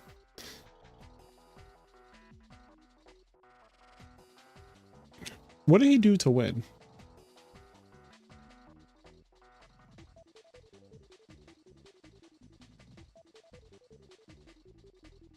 First, if you're watching, please give it to him. Not after you just killed the man. How you gonna beat him in front of me on stream and then say, can you give him the title? Also, Hydro doesn't want to earn it like that.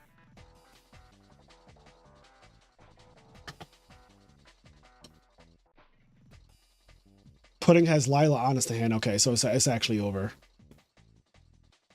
Niagara is next weekend.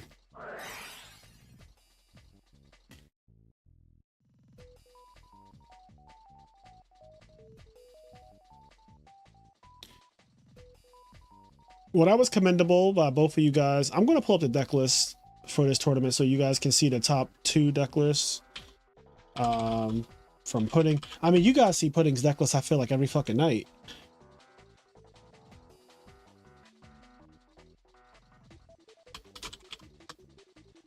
But I'll pull up their deck list.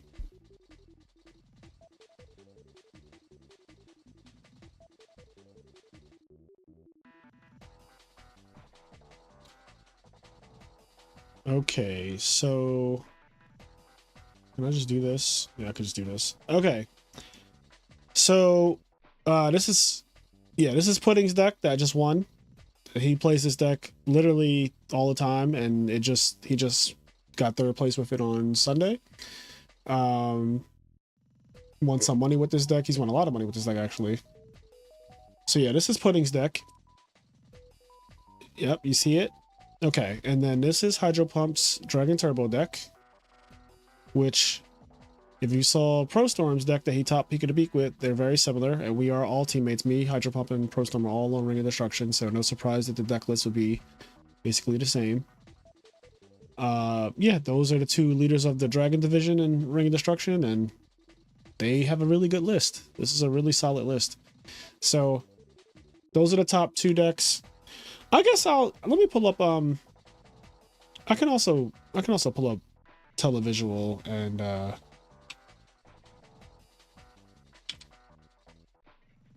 get Televisuals and I'll get Fontes.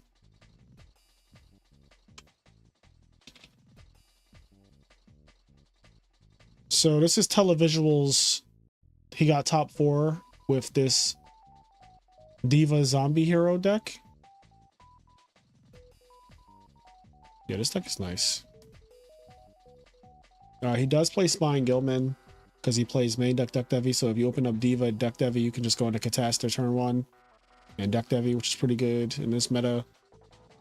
A lot of traps, 9 traps, 1 Miracle Fusion. Yeah, pretty solid list. Pretty solid list. And then the Glad Beast deck that got 3rd place was maining Triple D Fisher Test Tigers. So this is very different from the one that just won the RBET. Still a very small monster count though. 15 monsters, 16 if you count this. Triple D Fisher Glass. So this is a skeleton of a D Fisher Glad Beast deck if people wanted to play that. But yeah, those are the top 4 decks. Okay. All right, so that's that. So it's 11:37. I have to still do my Japanese lesson, which will probably take me like 5 minutes. Not a big deal. And then I have work tomorrow. So I am going to talk to you guys later. It was amazing tonight. I enjoyed this tournament a lot. Thank you to everyone who played in it. Congrats to Pudding again on winning again.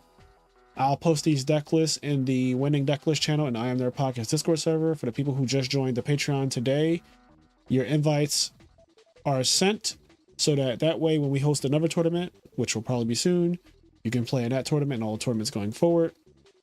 If you want to play in these tournaments, you have to join our Patreon. That's the only way to get into our Discord server. It is the only way you can get in, is through our Patreon. So go on our Patreon. There's a link in the description. There's also a link to everything that we do, the podcast, the Patreon. If you want to donate, there's all that shit is in our link tree in every video. So like if you go to any, like the video we just put up today, for example, if you go into the description of that video, there's a link tree, there's the PayPal, there's Patreon, there's all of that stuff. So anyways, guys, I'm very tired, but thank you for chilling with me, and I will catch you all later. I'll be in YCS Niagara next week. Wish me luck.